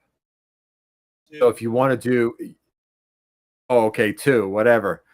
But what this program does is it first makes links to all of the files to another tree, which has a date. And then it does an rsync. So basically it only copies the files that have changed since the last time I did a backup. But I still have all my backups from every single day I do a backup. So I have every single day going back. Just like Time Machine, Apple. Shit on Apple is pretty good. I just don't use it. I just always use rsync. Yeah. But what sucks about rsync is when you delete something, it doesn't get deleted from your rsync. Yeah, you just do -- delete option. It'll do that too. Fuck that. I ain't doing that. Mm-mm. Well, you got to be a little brave to do that. And I do it. I'll be brave when my wife is next to me and I'm looking through pictures that should have been deleted. Yeah.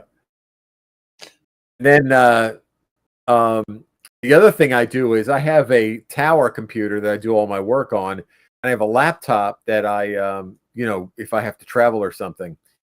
And so I have a program which uses rsync, copy all my files from my main computer over to my laptop.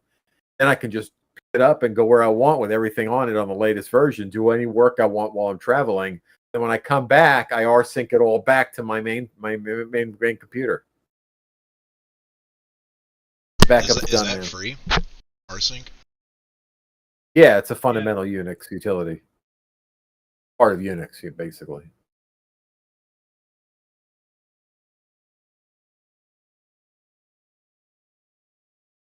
So rsync, what rsync does is it copies files, but it only copies them if they changed.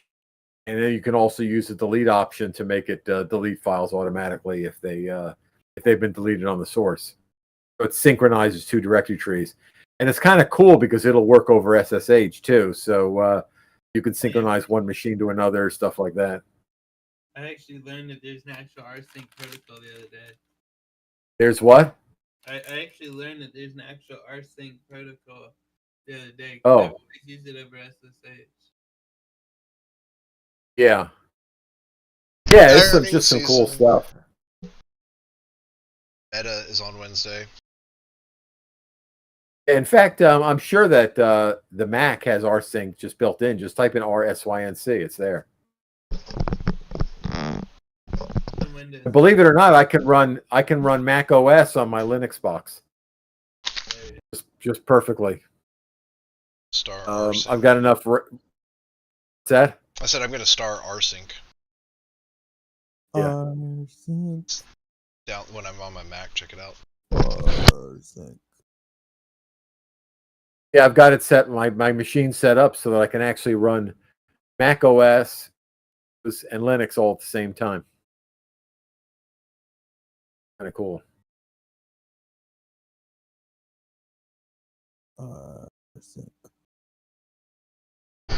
I wanted to set up a dual whatever so I could run Windows and Linux, but I game I most don't of like the time. dual boot. I think if you're gonna do Linux, you should have a computer just for Linux. Oh, I'm not dual booting or anything. I can run them all simultaneously. Manic was talking about that.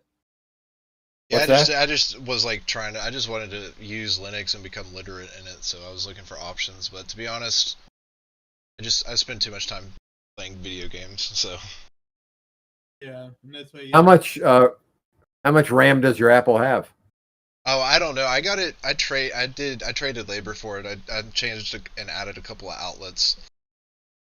So, it's only I have no idea what it is. I mean, in terms of RAM? No clue. It's decent. It's a MacBook Air. It's pretty cool. It's a newer model. All right, we're ready to let President Trump speak some more. let's. I gotta go. Adios. Adios. Thanks for the chat. Nice to meet All you. right. Tell Faye. Yo, See you again. likewise. Tell Faye. Take care. Hey. All right. Bye. Okay. Yeah, it's my stepdad. He brought me to Tennessee. Hey, what? I can't barely hear you. He brought me to Tennessee. Oh, yeah? Is the reason. The reason that you and me are friends. Exactly. Alright. Let's let Mr. Trump talk. Let's see what he's gonna say. Manufacturing, first in artificial intelligence, and first in space. You know, at MIT, my uncle was a professor there, Dr. John Trump. And he's not lying about that. If you ever want to go down a pretty deep rabbit hole, go and look up some of Mr. Trump's patents, which is crazy because you know how they talk about how Tesla's shit got stolen from him? Well, somehow a lot of it ended up with Trump, Dr. Trump. Whoa. What? Yeah. And then it goes even deeper. Oh, man. Oh, So- who are we so- really voting for? So apparently, they had Tesla develop some system that sent radio waves through the Earth instead of around it in the atmosphere, and Yeah. going through because it's not 3.14 times because it's not like outside the Earth. They got stuff quicker, and so apparently Trump Tower in New York City is one of the endpoints, and then there's I think somewhere at the London Stock Exchange is the other. I'm Yeah, sure, yeah. as I said, it's a pretty deep. Mar-a-Lago, like that's why Miami, right? Come on. Come on. I don't know about the Mar-a-Lago, but there's one in Chicago, there's one in New York City, there's one in London. I tried to like stop, so I don't really know the full extent of how much it is, but there's it's quite the rabbit hole. Yeah. Yeah. All right. So back on. Back to Trumpy Trump. He would have fit in with this room very nicely, actually. That's why I mentioned it. And I believe he was the longest serving professor in the history of MIT. He graduated. We have a very intelligent family, actually. He graduated tremendously. I think he has 3 different degrees. But I love that part. I was listening. He graduated tremendously, I think. Hey, where'd you go? I'm right here. Your camera's gone. Yeah. Oh, you thought you were gonna go play video games? Ha ha ha ha. Something like that. Be a professor. Well, I've got a lot of offers, I assume you said, but I've got a lot of offers. But we'd like, he was there for, I believe, 41 years. When I was in the White House, the head of MIT came to see me, and they presented me with a book on my uncle. He was a legendary guy in the academic world and in the world of MIT. So I understand a lot about what you're doing, and I have great respect for highly intelligent people. And you are highly intelligent. America's destiny is to lead our rivals in everything and to surrender our industries to no one. To no one. You know, some of you are involved with AI, but you also have the same thing. You need a thing called electricity. You need a lot of electricity. You know, AI needs to be really dominant. And China can do it much easier. We have environmental impact statements to do, but we're going to do things that nobody thought were possible. So do you get what he's getting at? Yeah, because AI is going to need a lot of energy. Clean coal. Clean coal is what he's getting at. You need tremendous amounts of electricity. You need double the electricity of the entire electricity that we have right now in the United States to dominate. And we'll get that done. Who would think we can get that done? But we're going to get it done. We'll be having power plants built at the sites. We'll be releasing people from certain ridiculous requirements. And we'll be using fossil fuel to make electricity because we're going to have to. We'll be using nuclear. We'll be doing it in an environmentally friendly way. But we will be creating so much electricity that you'll be saying, please, please, President, we don't want any more electricity. We can't stand it. What? He said nuclear energy. So that's a big sales point for uranium stocks. Yeah. But honestly, looking at some of these uranium stocks, I think they're all pretty overvalued. Well, I guess that just depends on the demand.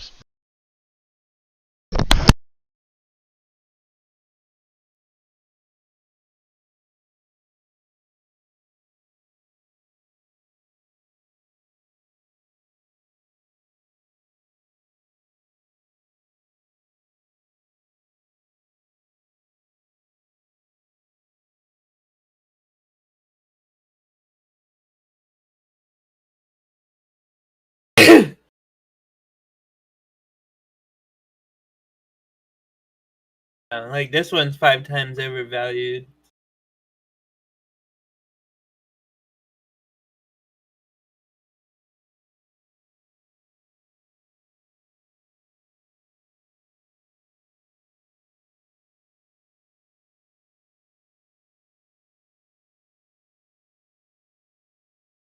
That one's 3 times overvalued.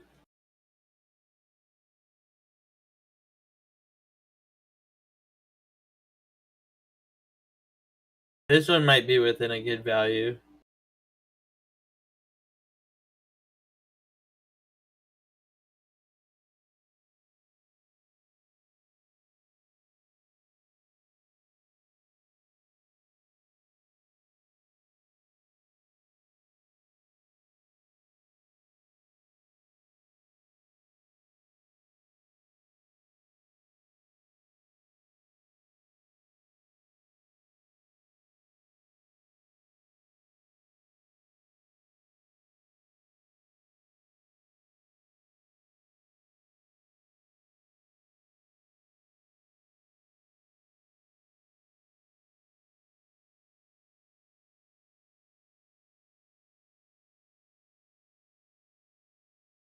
So that looks kind of interesting. I wonder what happened there. That's one that I own, right?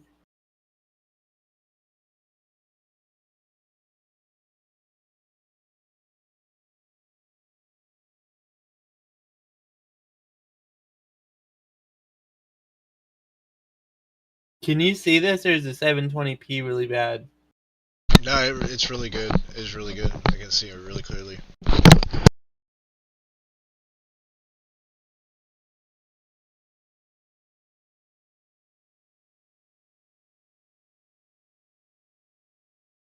URG.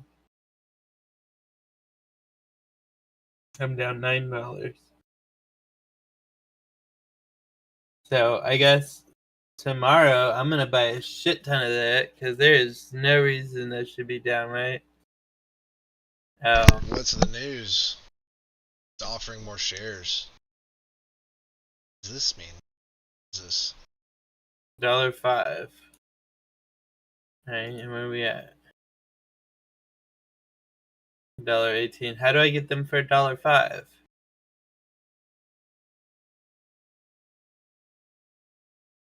do I get them for $1.05? Hold on, read it.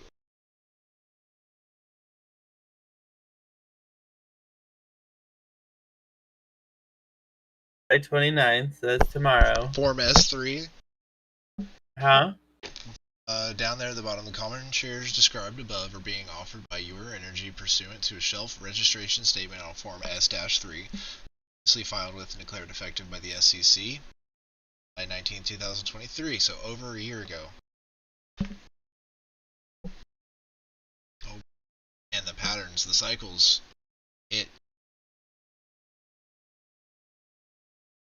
This year. I know, no, it was like announced in 2023, it took it a year to happen. What does it say at the bottom?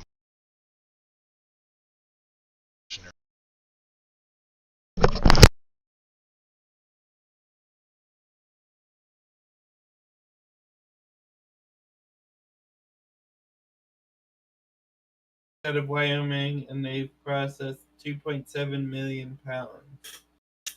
And how, for 2.7 million pounds, how big of a company are you?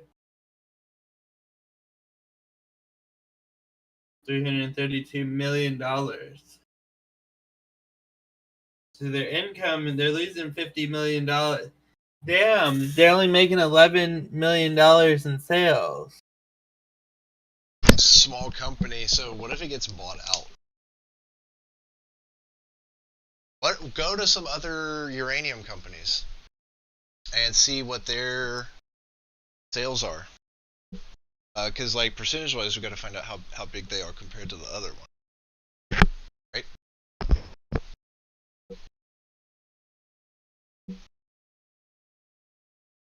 So UUUU is almost $1 billion company.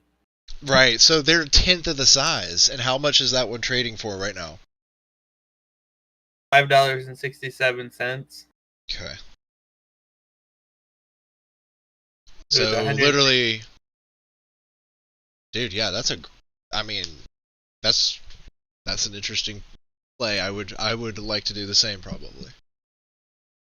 And UUUU or UURG? URG. That one. Yeah. So it's a third of the market cap, but they're bleeding $48 million a month. Well, I would put a buy order for like 105. Right? A And see limit if we order? can touch base. Wouldn't you just do a limit order? Yeah. That's all I could think of.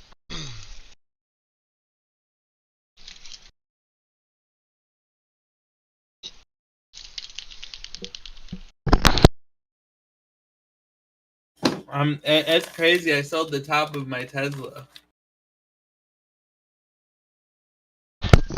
Yeah, that's nice. Is it? Let's see, I don't even want to look at what it's at. Probably below 264. Yeah, I think I sold it at 250 and now it's like 220, 215. You'll be begging me, no more electricity, sir. We have enough. We have enough. You know, in the Midwest, they just opened, it was very interesting, they just opened up 2 chargers, you know, a charger for the electric cars. And you know, I love Elon, he's great, he endorsed me, and great endorsement and everything else, but not everybody has to have an electric car, I told him that. So we're gonna get rid of that mandate if you don't mind. Some people want gasoline-propelled cars, some people want a hybrid. And some people like an electric car. They're great. I think they're great. I think what he's done is great. I think he understands it. I guess he probably wouldn't have endorsed me. He knows where I am on this. But he did. And it's just like they did these chargers in the. The way he talks about Elon. Yeah, what about it? I mean, he's like, oh, he's already endorsed me. Yeah, he's endorsed me. I don't know why he's endorsed me, but he's endorsed me, and that's all that matters because he's a great endorser. The Midwest. There are 8 of them. They spent $9 billion to build 8 chargers to charge up a car. And at that rate, it would cost approximately $12 trillion to put the chargers in. Somehow that's not working. The country would have to file for Chapter 11. We'll do a chapter, you know, it's called Chapter 7 instead of a Chapter 11, but it's the equivalent. No, we have to use our brain. I think he's bringing that up for a reason. And he would know, too, because he's been through so many bankruptcies. Well, I think that the plan for the United States is to do a bankruptcy. My friend. We're spending way more in... That's all that this talks about. Huh? I said that's all that this talks about. Is that the Ray Dalio book? Yeah, I watched the video bankruptcy version. Yeah. And it's in the Bible. Massive debt forgiveness, bankruptcy of the nation. Because we're paying more in interest than we're paying for military.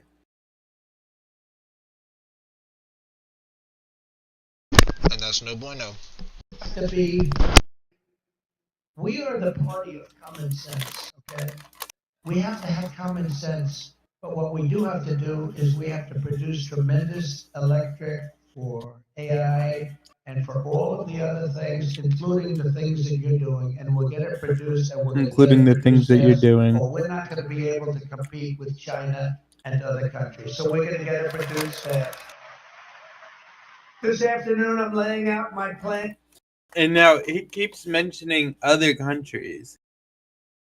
I'm going to tell you this. I'm pretty sure he's talking about El Salvador. What, the fact that they're on Bitcoin as a reserve currency now? No, about that's where all the Bitcoin jobs are going because of the regulatory uncertainty. Well, regulatory risk is a thing. And to ensure that the United States will be the crypto capital of the planet and the Bitcoin superpower of the world, and we'll get it done. If crypto is going to define the future, I want to be mined, minted, and made in the USA. It's going to be. It's not going to be made anywhere else. And if Bitcoin is going to the moon, as we say, it's going to the moon.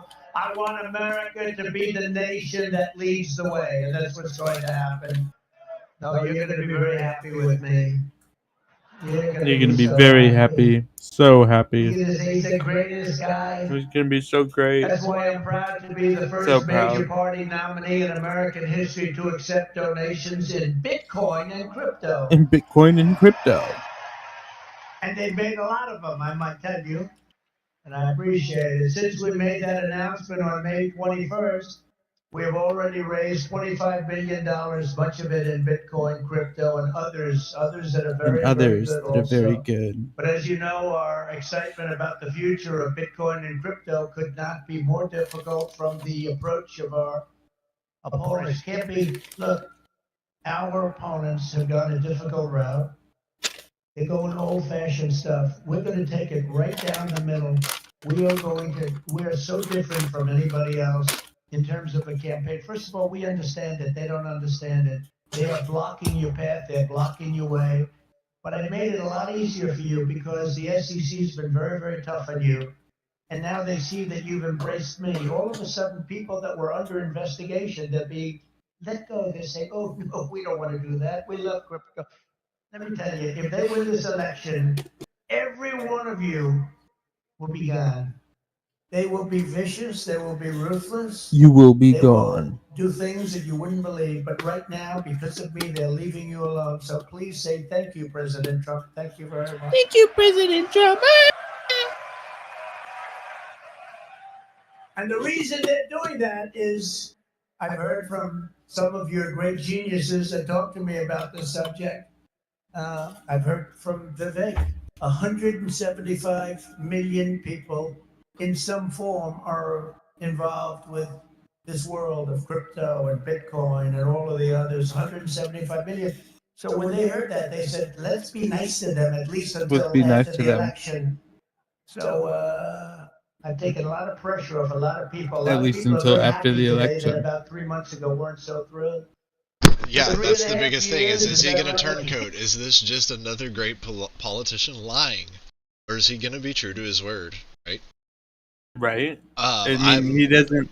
He's not gonna have to try to get Listen. elected again, but he is gonna have to make sure that the Republicans keep getting elected, or else.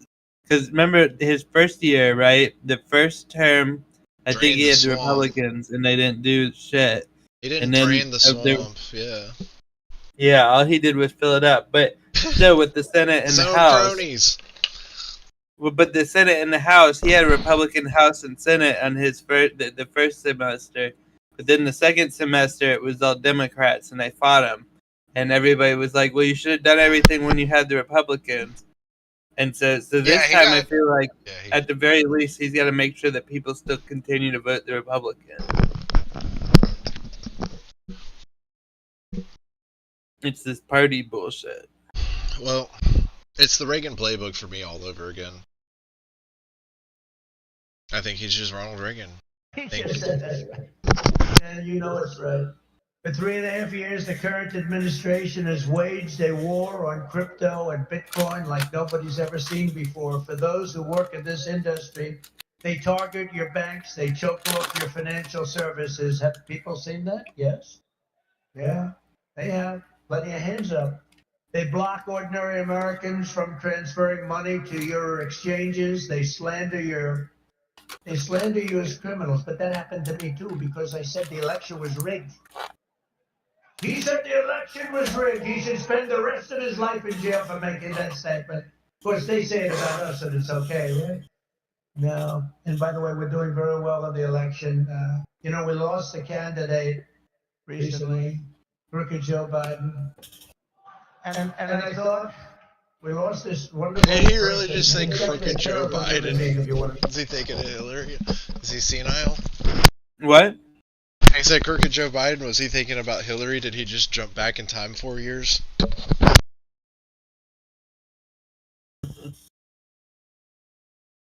No, I think he often reuses nicknames, doesn't he?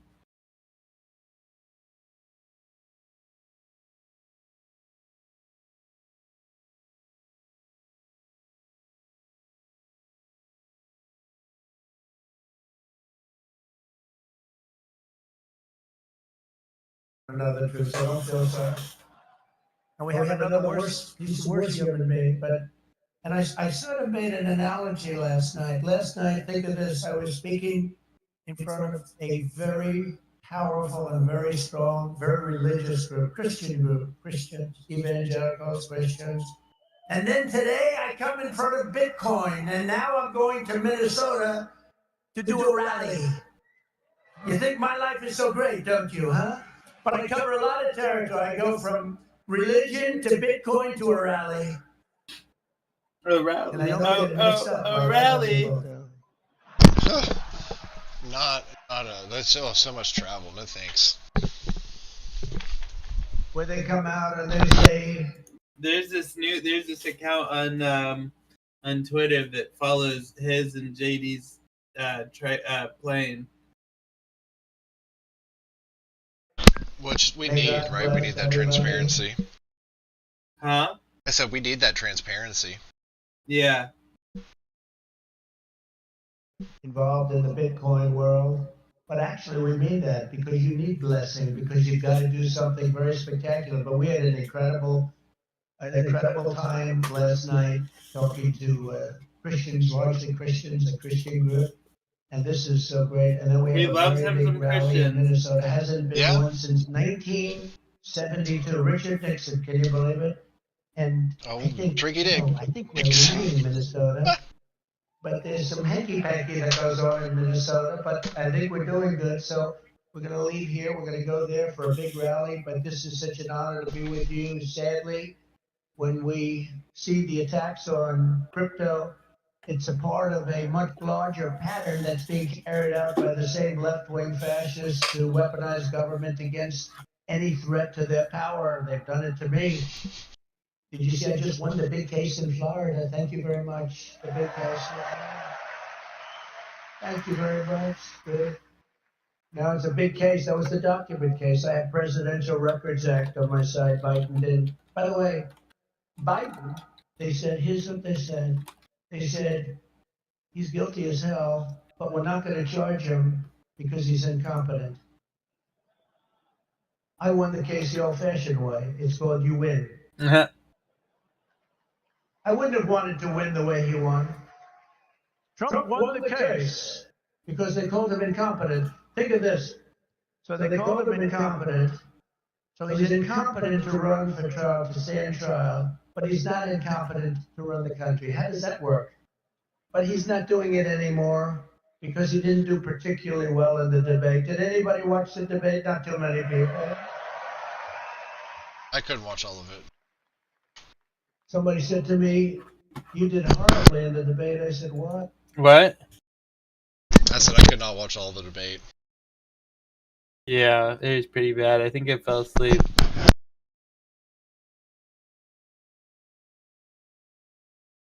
I said, because there's no way he can continue forward. That's how bad it was.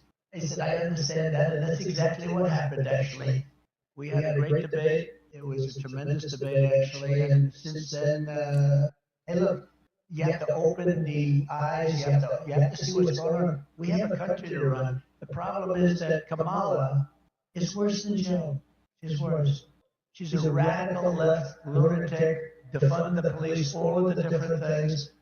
And so far we're doing, she's got a little honeymoon going on right now, but when people hear about her, and she's against crypto, by the way, she's against it very big. So I just want to let you know, you got to get out.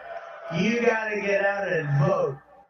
It should be no surprise that these same totalitarians are hell-bent on crushing crypto and obliterating, and that's what they want to do, and that's what they are stated. Well, I mean, they're there right now. You have the SEC, you know what they're doing, obliterating Bitcoin. The reason could not be more clear because Bitcoin stands for freedom, sovereignty, and independence from government, coercion, and control.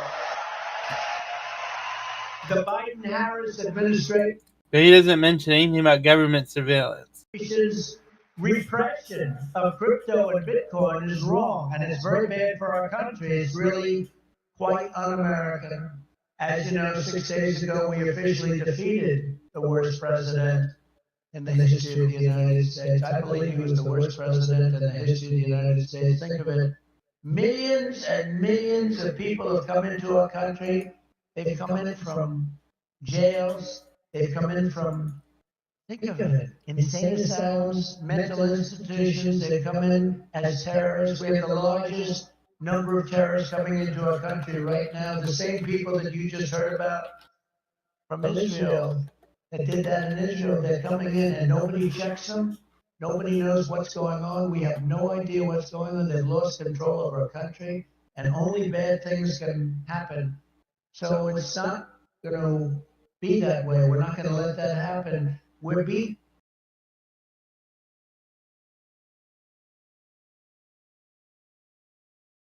Why did it stop? I don't know, buffering.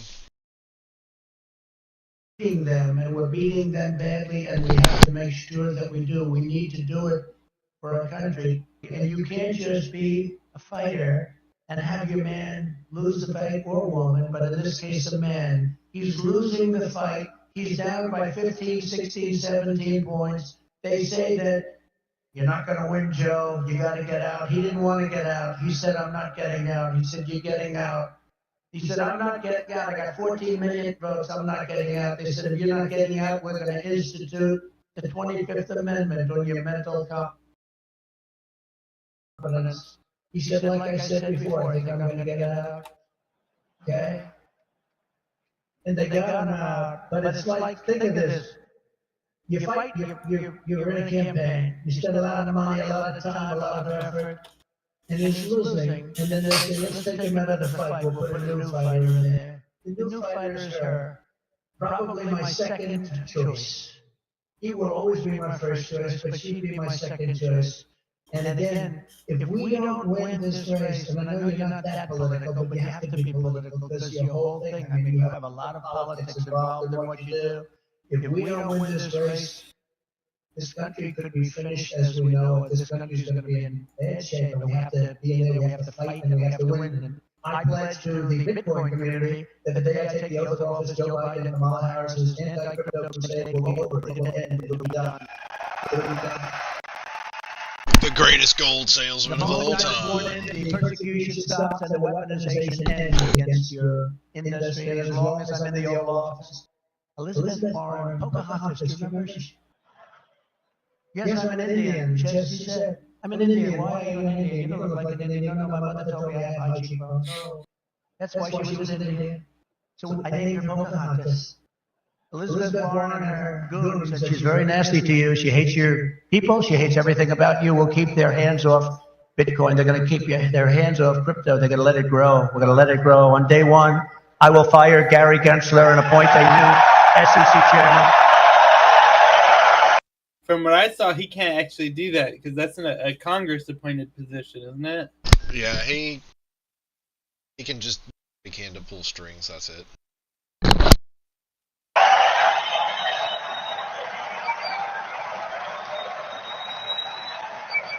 I didn't know he was that unpopular. He sounds better sped up. Wow. I didn't know he was that unpopular. Let me say it again. On day one, I will fire Gary Gensler. Whoa.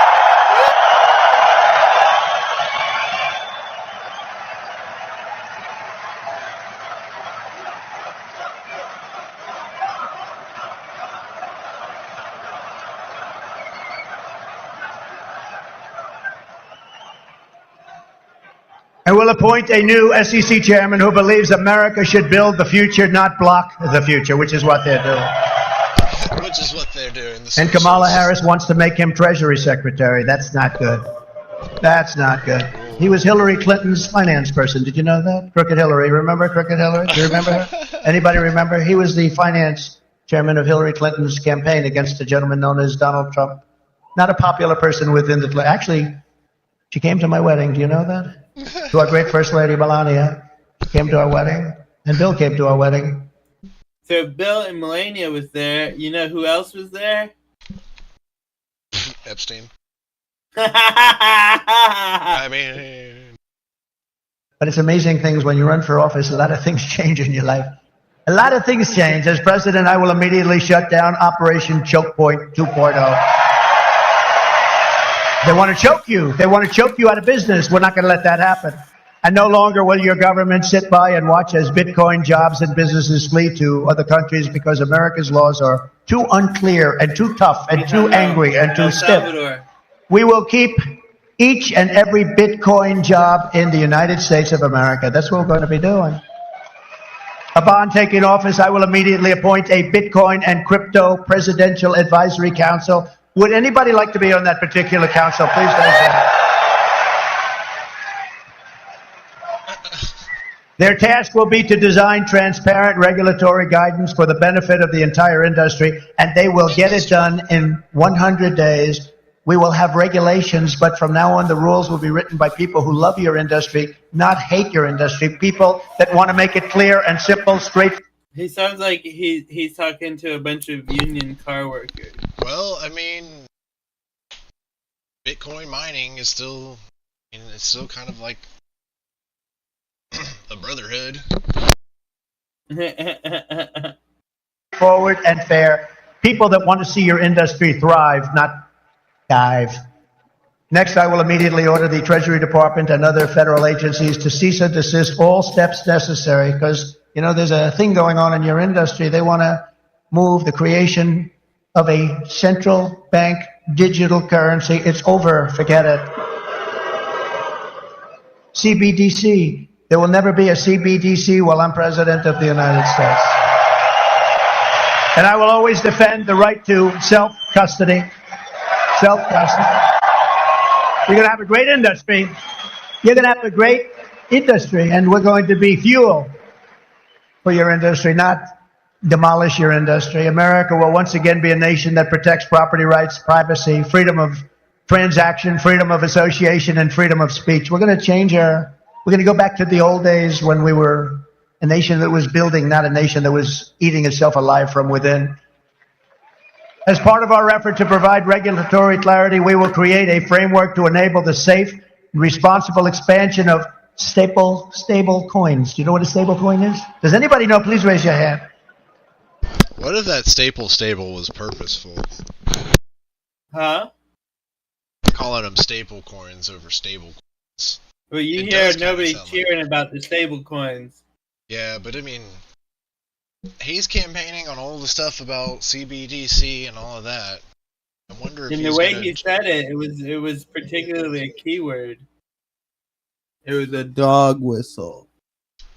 But CBDC? Yeah. Yeah. The central bank digital currencies. Allowing us to extend the dominance of the U.S. dollar to new frontiers all around the world. America will be richer, the world will be better, and there will be billions and billions of people brought into crypto economy and storing their savings in Bitcoin. So that's the way it is. That's pretty much the way it is. Those who say that Bitcoin is a threat to the dollar have the story exactly backwards. I believe it is exactly backwards. Bitcoin. He's saying that he was exactly backwards. Well, I think that he's got a point there that, you know, currencies can coexist. And an international currency is coming.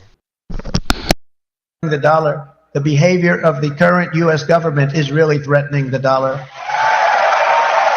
Oh, man, mic drop.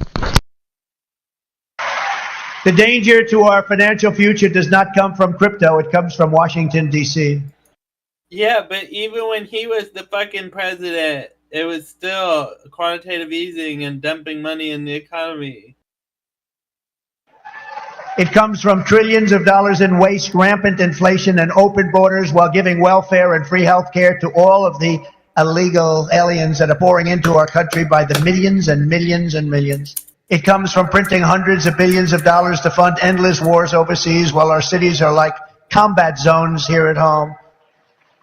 2 weeks ago in Chicago, 117 people were shot and 17 died. Afghanistan doesn't have anything like that. You know, you think about tough places. Look at what's happening with our cities. What's happening in the last 3 years, last 3.5 years. Nobody's ever seen anything like it. Think of it. 117 over 4th of July weekend. 117 people were shot and 17 died. This is the United States of America? I don't think so. By the way, when I was president, we had no wars. We had no new wars. We didn't start any. Remember when Hillary said, he'll start wars. Look at his personality. No, I said, my personality will keep us out of wars. But we finished off some of the old ones like ISIS, which they said would take 5 years to do, maybe more. We did it in 4 weeks. We beat ISIS in 4, because we have a great military. And it's not a woke military, by the way. Maybe some of the people on top are woke, but this is not a woke. I got to see that first when I looked at what they did and what they did for me. They were unbelievable. They did things that nobody thought were possible.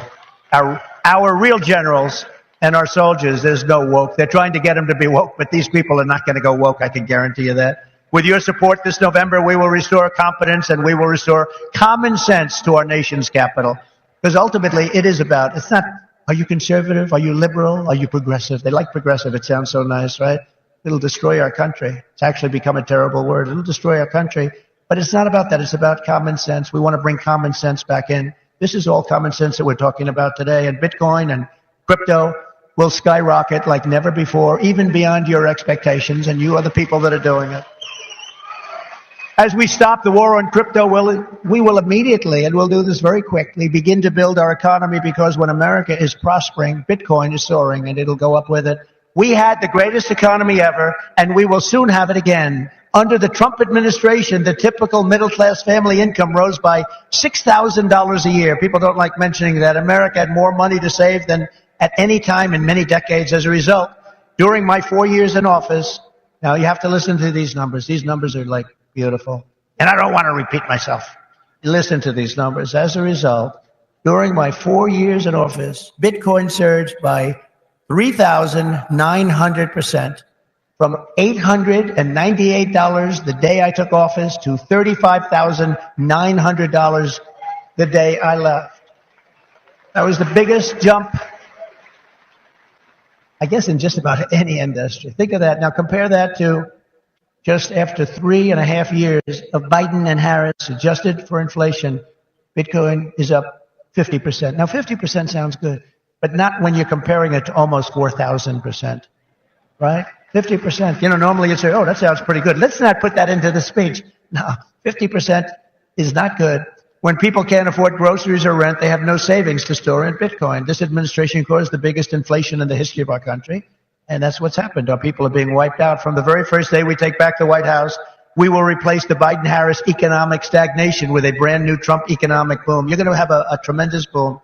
You know, you have a lot of great analysts out there, Scott. I'm talking about you, Scott, one of the greatest of all, and others that say the stock market's going up because they think Trump is going to be elected. And if Trump isn't elected, this country is going to go into a depression, the likes of what you had in 1929. And I hope that's not true, but I can understand it, and I can understand what they're saying. The stock market gain, they think, is because looks like we're going to win the election. And I don't know what's going to happen with the election. You know, they cheat like hell, and I don't know what's going to happen. But if we win it, this country is going to be boomtown. It's going to be booming like it never boomed before. The current administration's economic plan includes trillions in new spending and $5 trillion tax hikes. They want to increase taxes by $5 trillion. They want the expiration of the Trump tax cuts to take place. They want a wealth confiscation tax so that when you make all of your money that you're going to make and all of the people you're going to employ, they want to take away your money in the form of a first-time ever tax and a gigantic capital gains tax that will exceed substantially in many states over 50%. My plan is the opposite. We will lift the workers and we will create savers out of so many people, and we will reward success. We will not punish success. They want to punish success. They want to punish genius. I'm not going to let that happen. I will make the Trump tax cuts permanent and deliver massive tax cuts for families and individuals and businesses that produce jobs. That includes no tax on tips. You know that, right? Going to get rid of the tax on tips. I will cut unnecessary and burdensome regulations, fight every day to make America the best place on earth to build a business, including a crypto business. It's going to be the best place. You're not going to have to go to China. You're not going to have to learn, gee, how do I learn Chinese? I want to learn it very quickly. I have a little granddaughter that speaks fluent Chinese. Can you believe it? And it's a wonderful thing, but it's not easy, but you're not going to have to do it. Most importantly, for our citizens, we will end the inflation nightmare that this administration has created, and we will end it quickly. It's got to end. It's destroying our country. You know, inflation is a country buster. You can go back many, many years to Germany, and you look at what happened to Germany during their huge period of inflation, destroyed the country. It's a country buster. The Bitcoiners, and I say to you that you recognize the dangers of inflation long before most others did. You understood inflation, frankly, better than anybody else. You know that, don't you? If only they had listened. They didn't listen to you. They didn't listen to you. The trillions of dollars in ridiculous waste approved by our opponents resulted in the very inflation disaster that Bitcoiners had always predicted. 20, 30, and even 40% of the value of every dollar was wiped out, and wiped out quickly. You understood that, but a lot of other people didn't. The life savings of millions of Americans was rapidly destroyed. And very simply, uncontrolled inflation is a stealth taxation of the middle class. It really is. It's a stealth taxation. I call it the Biden tax. Now I'll call it the Harris tax. Well, the elimination of the middle class is the goal of the communist agenda, essentially. So, if he wanted to tie a geo-economic strategic game of wide socialist agenda versus a worldwide freedom and autonomy agenda, then you could easily tie that up in a...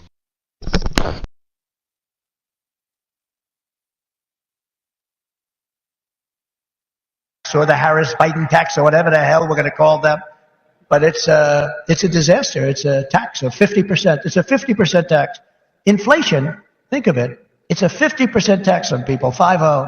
This is a human tragedy, and it's destroyed people. It's a national disgrace. It's destroyed everything in its way.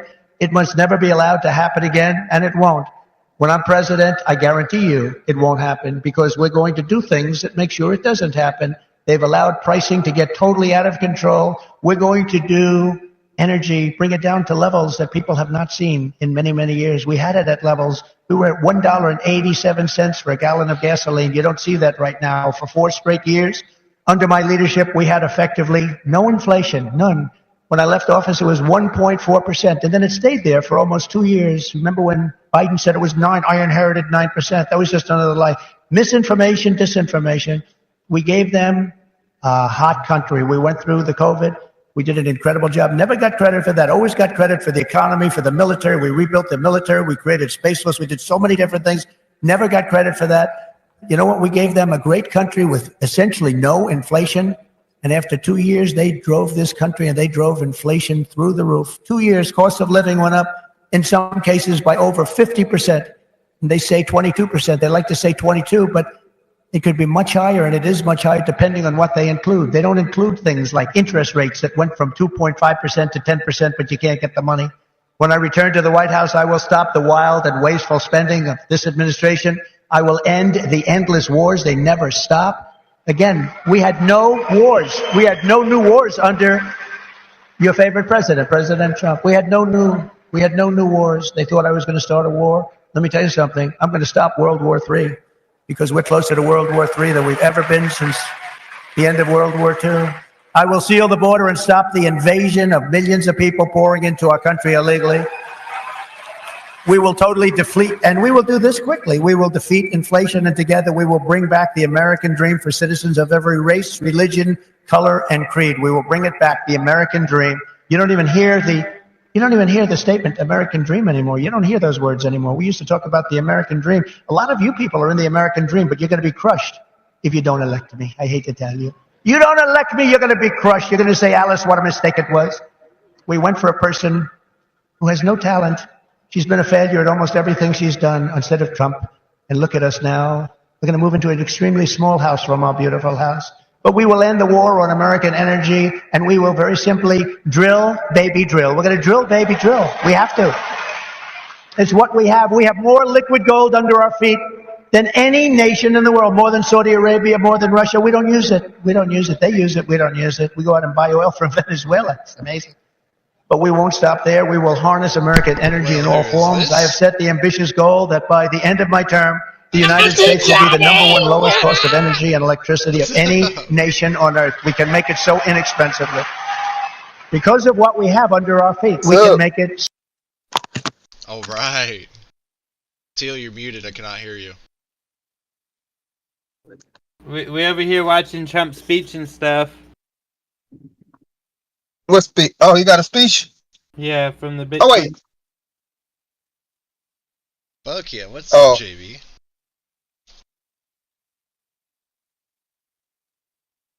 Yeah, we just got them y'all filming. talk. Yeah, I need a few minutes. I'm trying to finish up this duo before the time runs out. Gotcha. Alright, I'm gonna go make some tea. All right, I'll be back on too. I'm still driving anyways. Okay.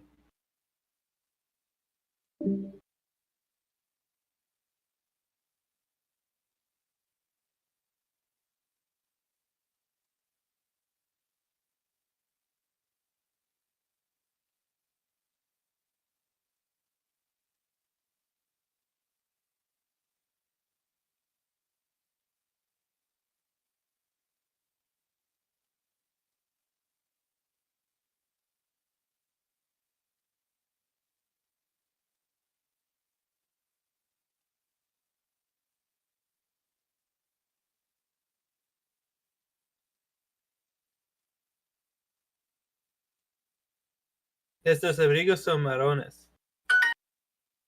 Ella tiene 2 faldas largas. El día tiene 24 horas. Tenemos mucho frío esta mañana. De verdad, de verdad. La niña no es un adulto. La señorita tiene 22 años. Yo bailo muy bien. Tenemos 25 animales aquí. No quiero pizza porque no tengo hambre.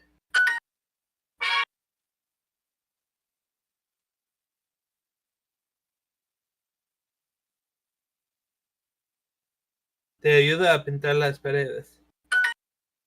Señor, lavarse las manos en este baño. ¿Nos ayuda con la comida? Miguel, levántate, por favor. Coges esta botella y lleves a la mesa. Estamos mirando la tele en la sala. Carmen, lávate las manos. ¿Me ayudas a limpiar toda la casa? Los pisos de la casa son elegantes. Ana, ¿te sientes segura aquí?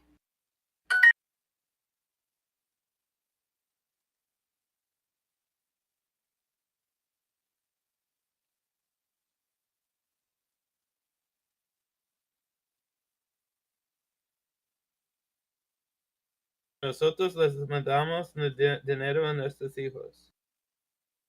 Y yo les digo mucho cosas interesantes. Les puedes dar 90 pesos. Y ustedes son ingleses. Yo le doy flores hermosas. Ella siempre le pregunta cosas a su madre. Esos meseros son portugueses. Ellos no dicen mucho. No tenemos 70 pesos ahora. Yo nunca les pregunto nada a mis hermanas.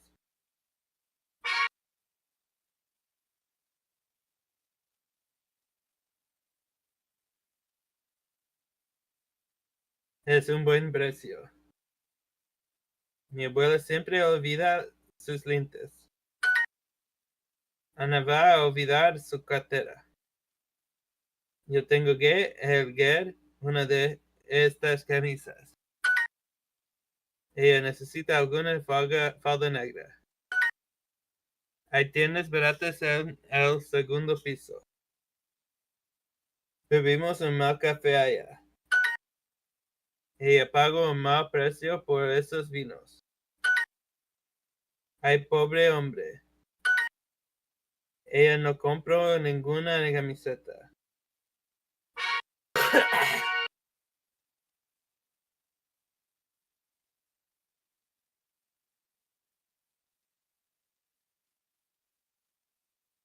Ellos le mandan una nota a la jefa. Yo les doy 100 pesos para la comida. El mesero le habla en español, Pablo. Yo le doy $70. Le preguntamos muchas cosas a la maestra. Mis amigas inglesas no me escriben nunca. ¿Qué dice? ¿Por qué no dices nada? Nada es fácil en esta clase. Estos regalos son hermosos.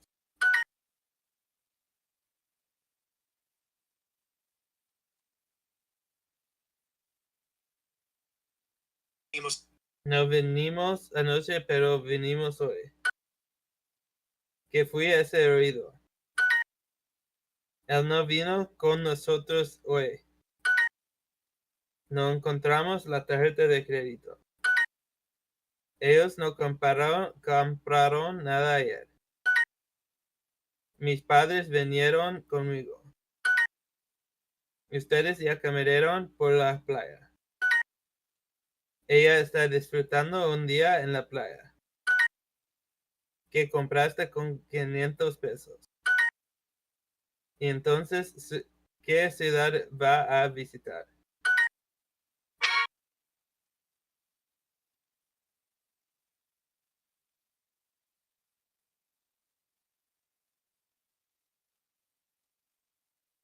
Hey, I got that gold medal. I got that gold medal. What gold medal?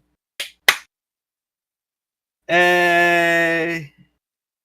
Hey. Yeah, fuck yeah.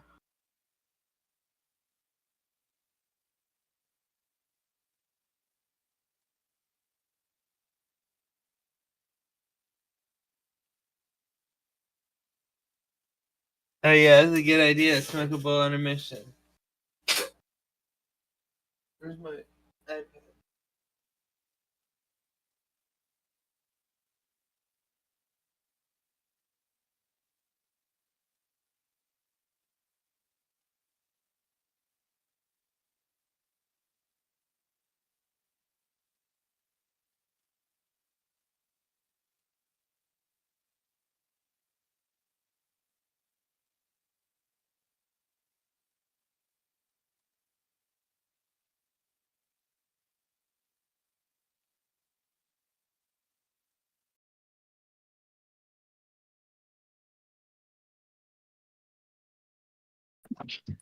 Hey, you there?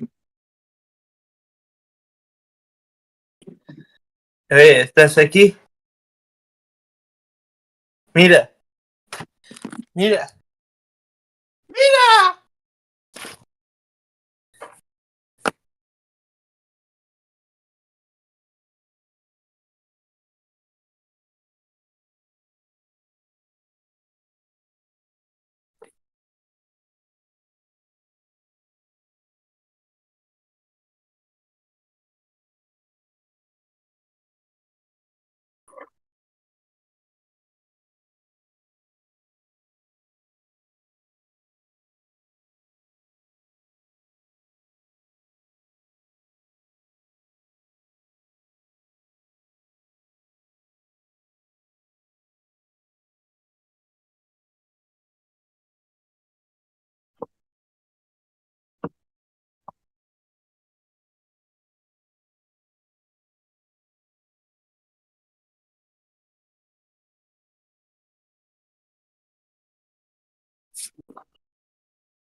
Hey there.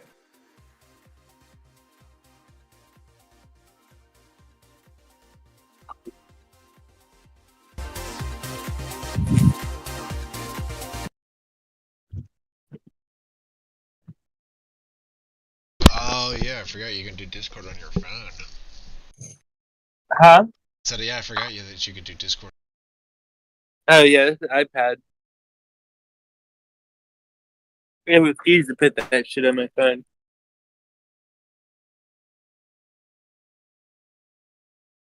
Came out for a little ball. Oh yeah, live, baby.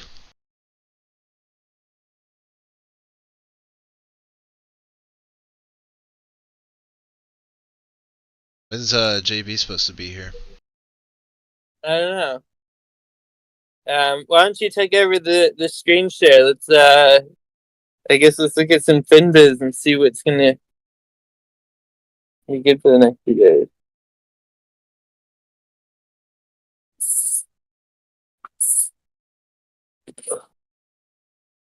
All right, let's see.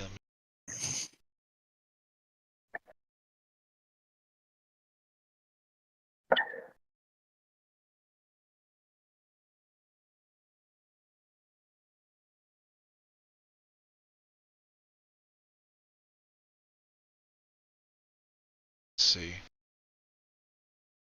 Taking good notes. Yeah.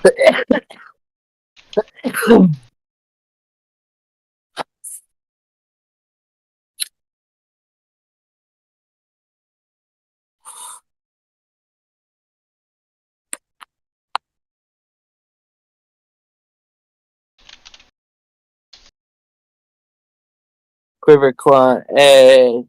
This is this is what I look at.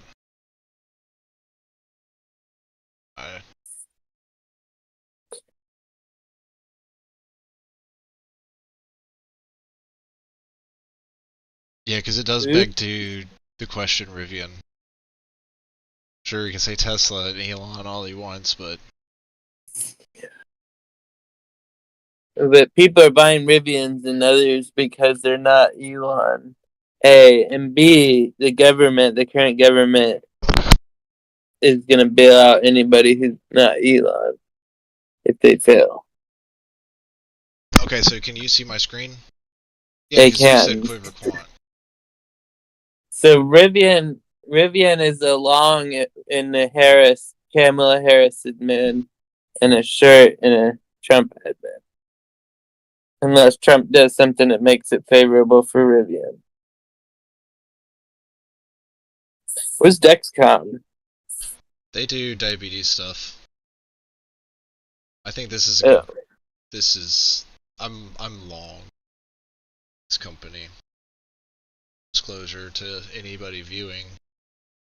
So biased advice, not investment advice, but I'm long Dexcom.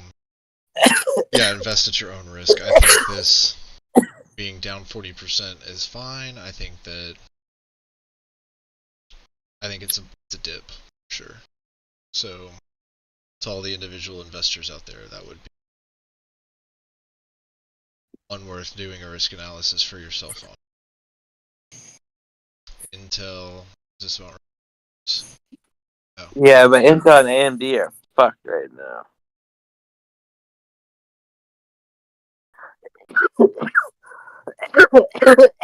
You good, brother?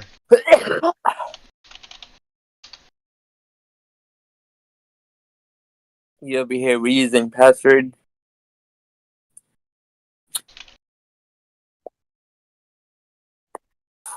I don't. You over here reusing passwords and shit? See what old he's up to. Should actually go look at.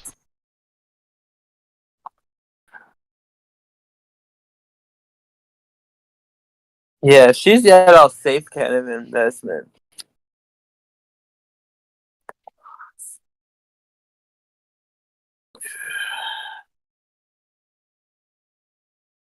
It's just disclosed, though. What is she not disclosed? BlackRock, Vanguard. Like, that's not surprising to me as somebody with experience in the industry. Between BlackRock, Vanguard, iShares. I mean, that's just diversified. She's got a lot of bank accounts.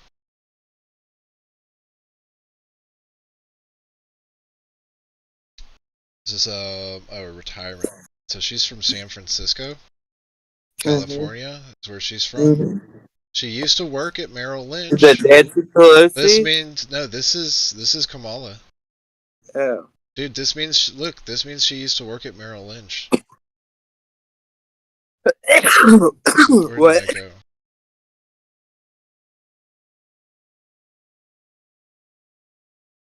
Right there. See it? Yeah, this means that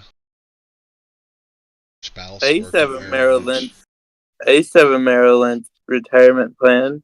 That's what I think it means, though. See, look, like City County of San Francisco, State of California. Damn. What To get is bad DLA pensions. Piper LLP?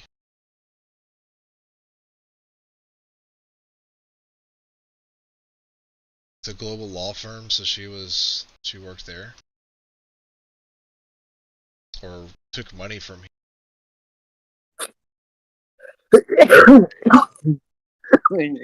Oh, I know.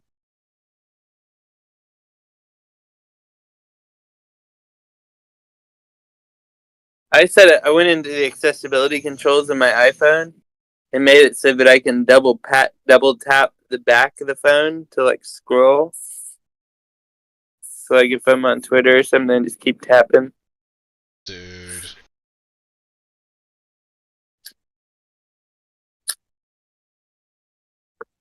So What they're is about it? ESG law.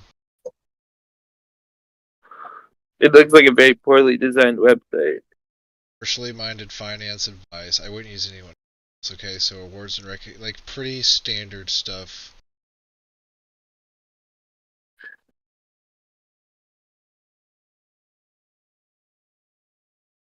Is that Australian dollars? Yep. Celebrating women in structured finance. Alright, so basically other securities, Venable LLP Capital, spouse, Did Donald so Trump have any disclosures? I want to keep, just go real quick, just so I can see every single thing in here. A lot of iShares, okay, Vanguard, Wells Fargo.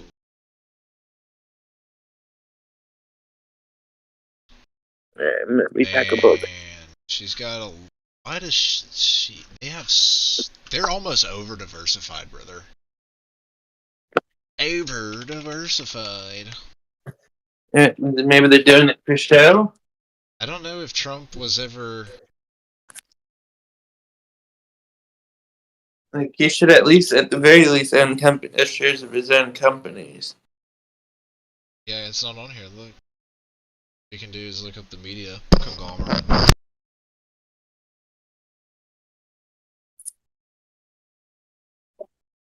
Yeah.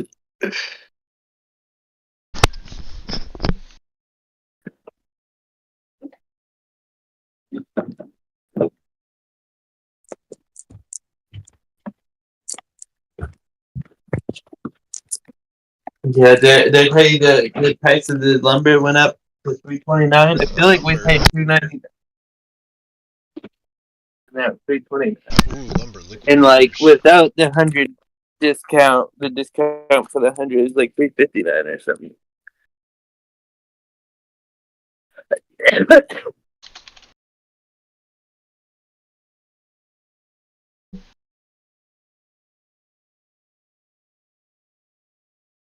What's this? Lumber liquidators. Huh? Lumber liquidators. Who's that? Oh, you don't know the story behind lumber liquidators? No. Man. Is that somebody here in Nashville? It was like this whole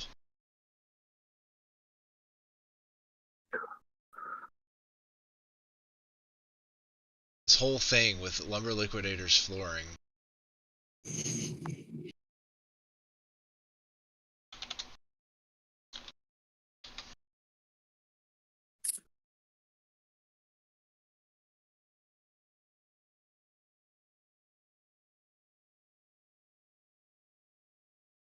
this whole thing.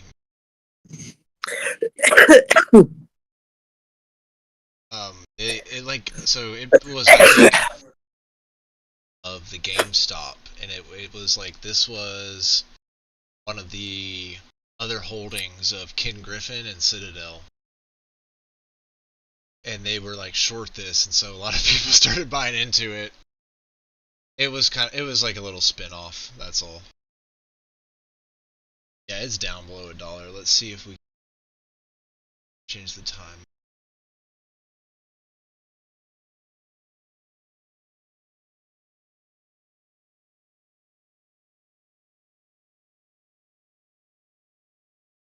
$2017, 18, 19, 20, 21. Yeah, so it was like basically COVID hit, and it did this crazy run up after COVID because everybody thought the price of lumber was going up, and like everything went crazy because that industry didn't get hit, and supply chain issues, asset issues, etc. I mean, look at that, like almost $30-something a share, $33 a share, way up from like, pink sheets, $7, $5, $3. Right before COVID, it was like at $7, so it's like under $10, and then it runs up to $30 a share by late 2020. This was when the GameStop mania happened. So it's like the whole market was rational. It was a whole thing.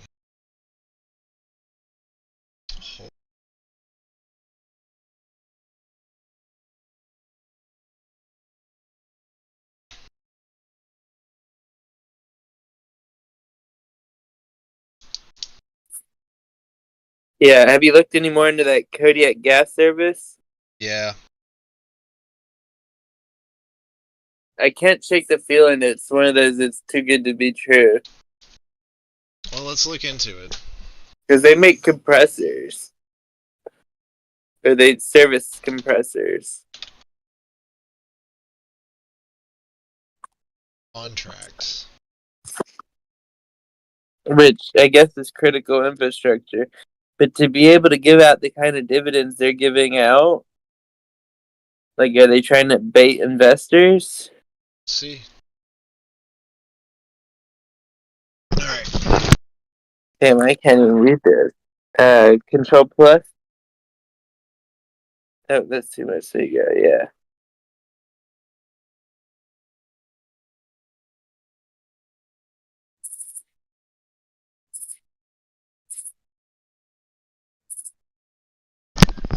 I mean, it looks like they're growing. So this is 2023. We already in like the first half of 24.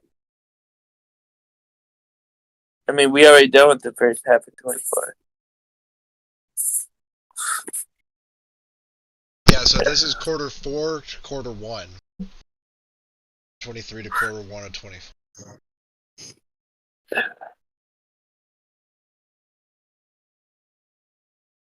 See what their income statement says.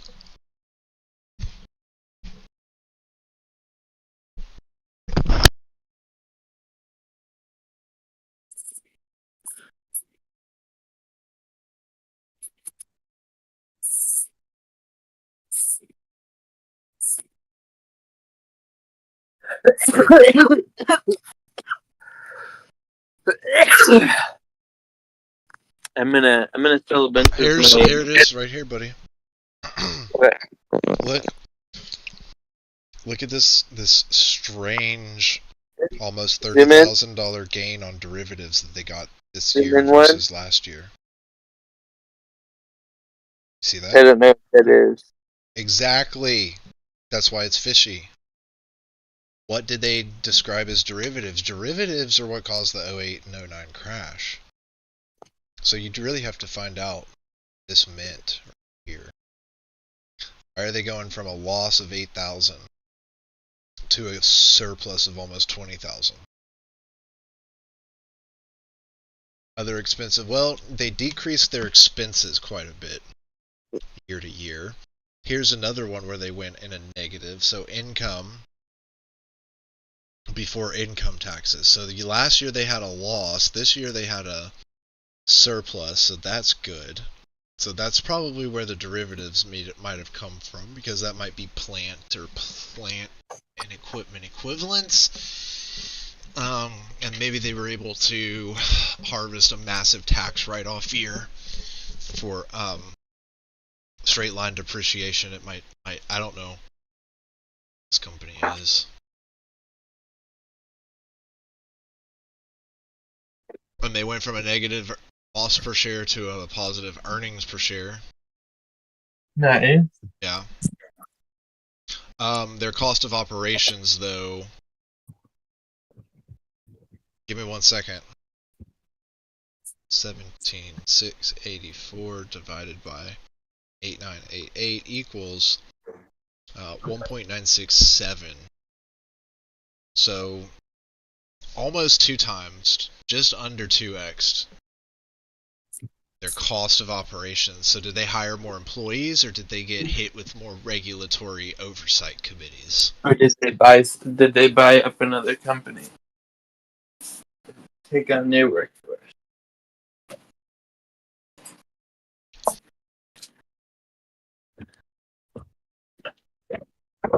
Oh, the 3 years looking pretty good.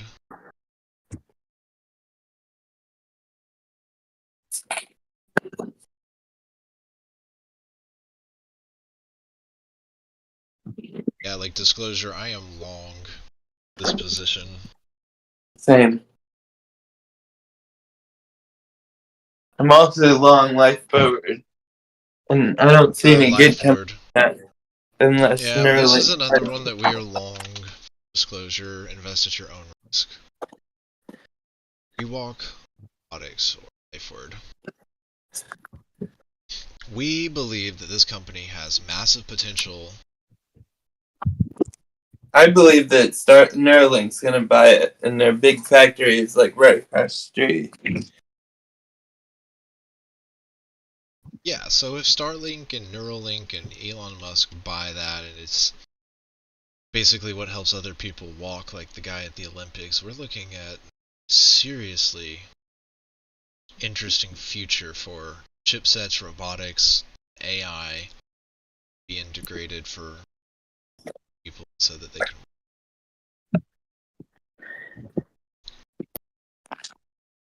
Yeah, let's just look at some of their press releases real quick.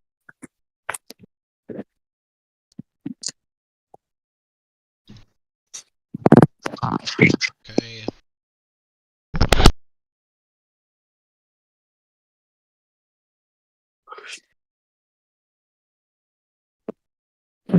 I mean, that's not a bad dividend. It just feels like it's too good to be true, you know? Like, are they making that much money that they can't just invest it in the company? Here's what we'll say. Okay.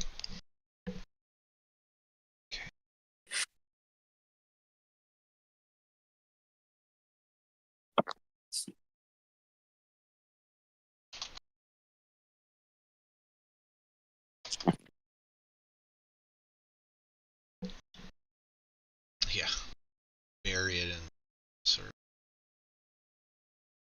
Alright. This, my friends, this is what you go to college to get a degree for. It's to analyze one of these massive documents. What is this? Is it K-12? This is the 10-K. This is their publicly disclosed filing, the Securities and Exchange Commission, that if you're a company like this, you have to turn in every year.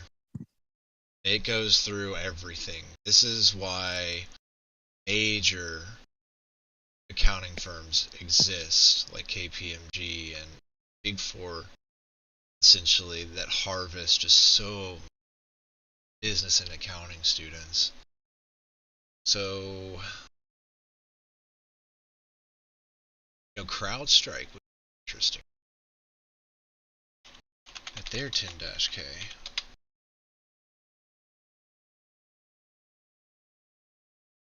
I didn't realize they had a cybersecurity section. Form 144, those are very good to pay attention. This is the insider filing. Whenever you see a Form 144 filed, You need to pay attention. You need to know who on the inside of the company buying or selling. And they have to disclose this. This is why insider trading in Congress, I think, let them stocks. They just need to file this form. They need to file the one. You know what I mean? It would be in the benefit of the efficient hypothesis of bringing up-to-date and current information to investors. We'll probably have to wait till the next quarter. Okay, risk factors for Kodiak would be a long-term reduction in demand for natural gas. But that's not going anywhere, regardless if Kamala or Trump win. No, yeah, you need oil to make plastic. So Kodiak's revenues totaled for the years ended 2000 and 2023. Customers accounted 12%. The two largest, so if they have large accounts. So if you were able to figure out who these customers, this 12%, this 12%. So basically the 10 largest customers are over half of its revenue. So that's a ridiculously small client list for a company of this size, right? The deterioration of the financial conditions of their customers. So if their customers just are at inflation or interest rate risk of any kind, significant competition that may cause it to lose. Yeah, I mean, it sounds like it's a relatively small company in the oil industry. By purchasing an operation fleet. Okay, so some of their customers, they are at vertical integration risk. Some of their customers may start taking the work that Kodiak is outsourced themselves. Something about 30 to 90 day contracts. The majority of Kodiaks are the basin and Eagle Ford Shale. Okay, we know about the Permian Basin. Okay, Kodiak may be unable to effectively integrate the business it may acquire. It has a pending merger. Okay, so this is interesting. Are you there, Teal? Yeah, I'm here. Okay, this is what we need to find out. Who's the merger with? Kodiak may be unable to access capital and credit. Okay, this I think is pretty standard in 10K risk assessments. 10-K. I don't know, I mean, yes, but oil is always in demand. Sales tax audits. Okay, so it's a state of Texas risk.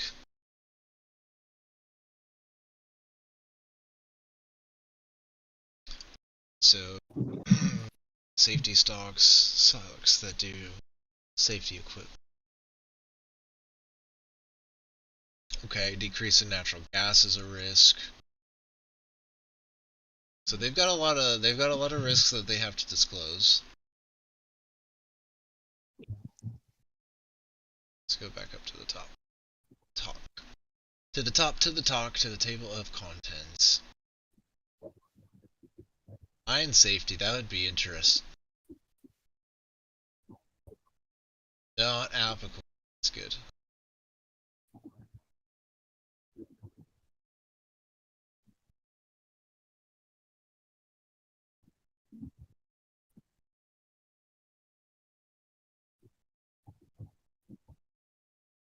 Okay, here's where they're merging. CSI Compresco.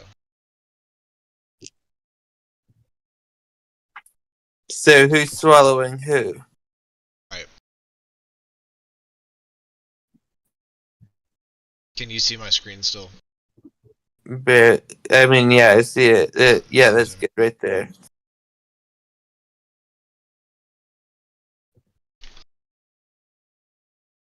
Kodiak is buying this company. So that's good for Kodiak if this goes through. Right. That makes sense? Holy cow, guys. JB's here, right? JB.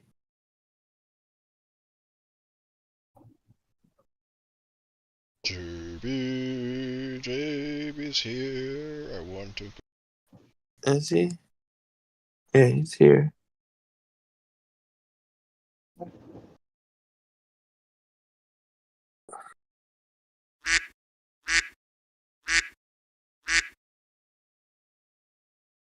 That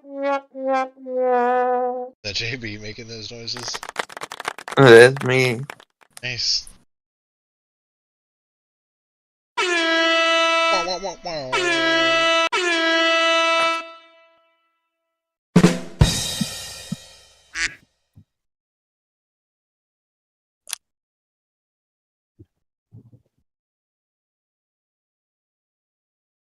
Oh yeah, JB is here. While he gets on, I think I'm gonna. How much longer do you think we're gonna go for, Teal? I don't know. I'm getting tired. Why? Yeah, I was just gonna go make our coffee. I didn't know if this was like a special occasion. No, I'm getting a little tired. I got my first place on Duo. I'm good.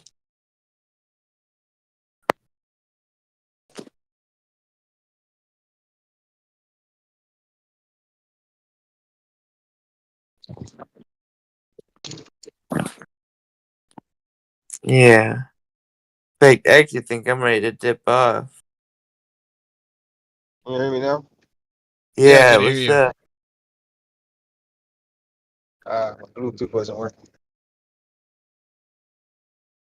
Oh,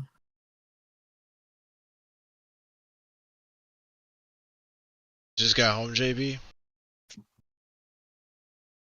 What was that? You just got home? Where'd you just get home from?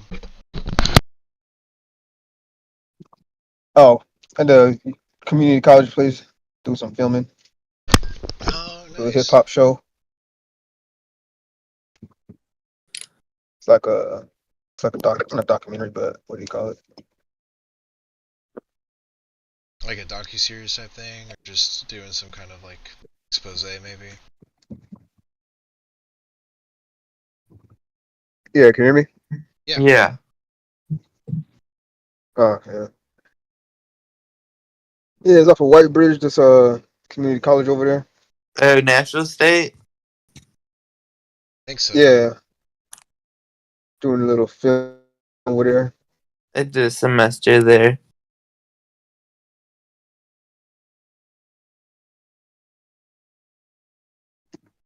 Yeah. Trump made a bunch of promises, bunch of really big Oh, yeah, do you want promises. to put him back on? And that's Oh, on the what, other Bitcoin? Bitcoin and crypto, yeah. He's day one, he's gonna fire Gary Gensler. So he says. Um he says that they're gonna get rid of all this he's gonna get a task force to get rid of the regulation and make it all crypto friendly. He wants I think they said to make like a Hey, that huh? should they do that? Some crazy stuff. And then they want the treasury to buy it, and then they want all the Bitcoin that's been seized through like law enforcement shit. They're like, we're not gonna sell it. I don't know why Germany's selling it.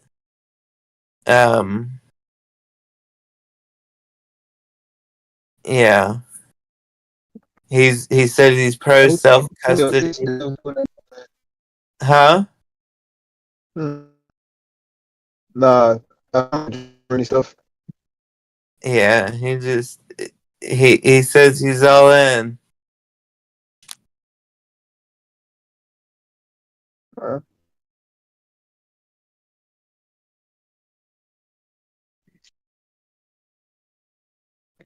Yeah, here.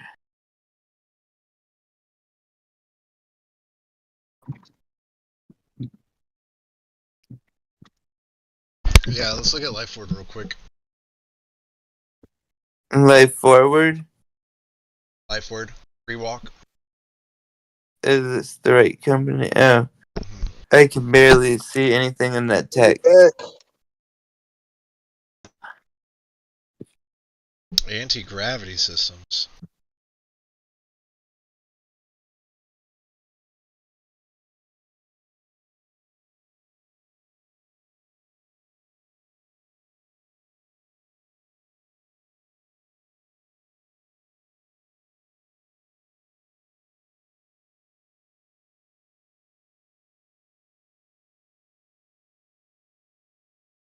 Yeah, so Neuralink's either gonna buy this shit or they're gonna make their own.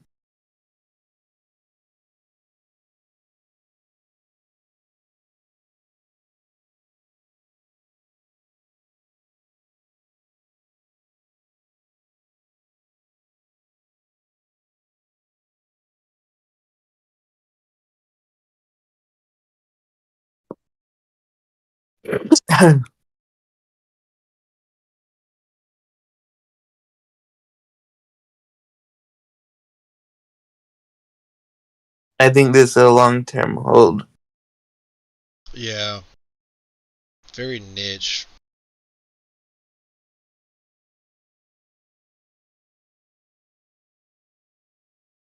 This would be... It's in 6,000 facilities.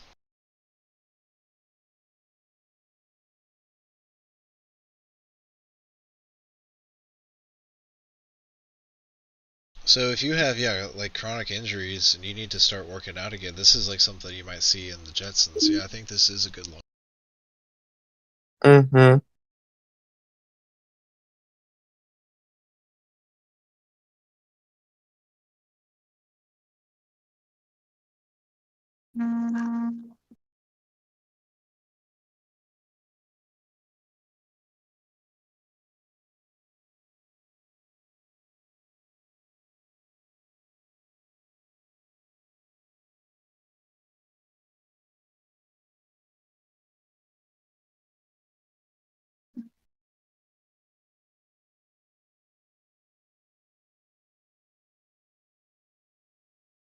Of a sale.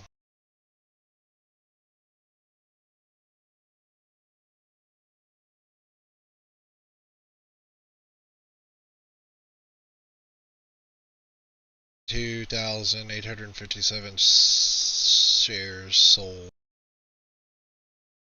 Insider. It's $8,000. This guy here, Jasinski.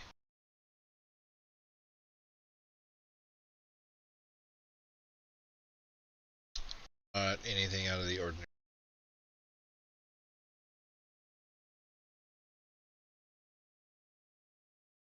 It's probably just vacation. Sold some of his stock. Whatever, man. 10-Q. This is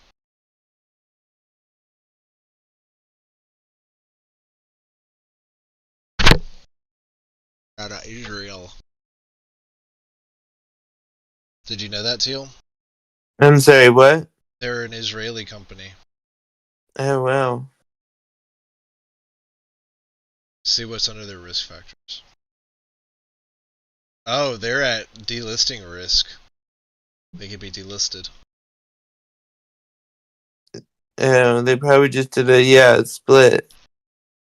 So if they delist, then we're out. Whatever shares we Damn. have go to zero.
Alright, let's look at their financials. I don't see anything negative yet.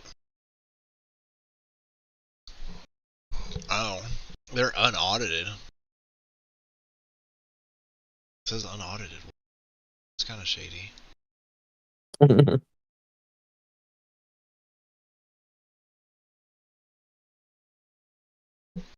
Total assets went down.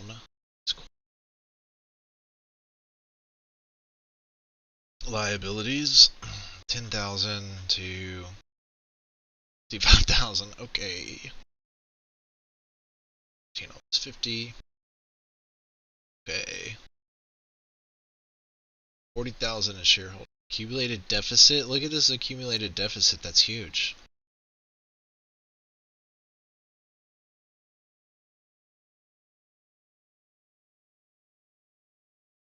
Shares additional paid in capital. So who paid in the 281?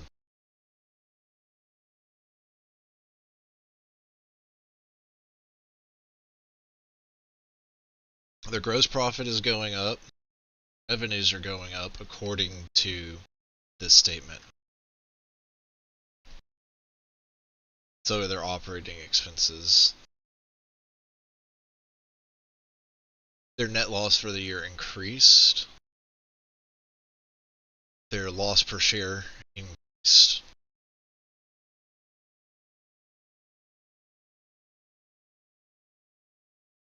It's almost 9 million, 8.5 million shares outstanding. It's kind of like still.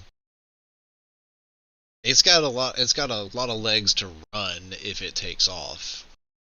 If what we think happens happens. Mm-hmm.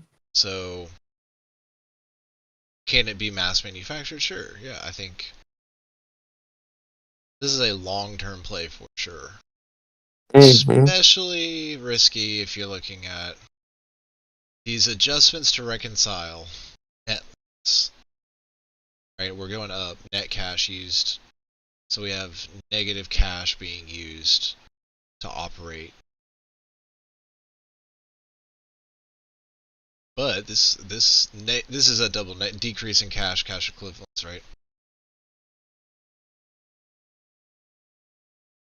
So they've got something to kind of offset that, basically. That's what I'm saying. Mm. Okay. Supplemental cash flow here. So 20,000. Like, where does this, this $20,000 coming from? Especially for like a company that makes, robotic stuff like that.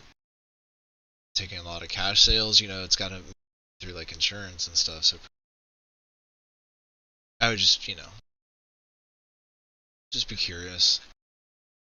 Like, there's nothing about this that doesn't say like risky. It's also like kind of almost a gamble, and we've just got to admit that.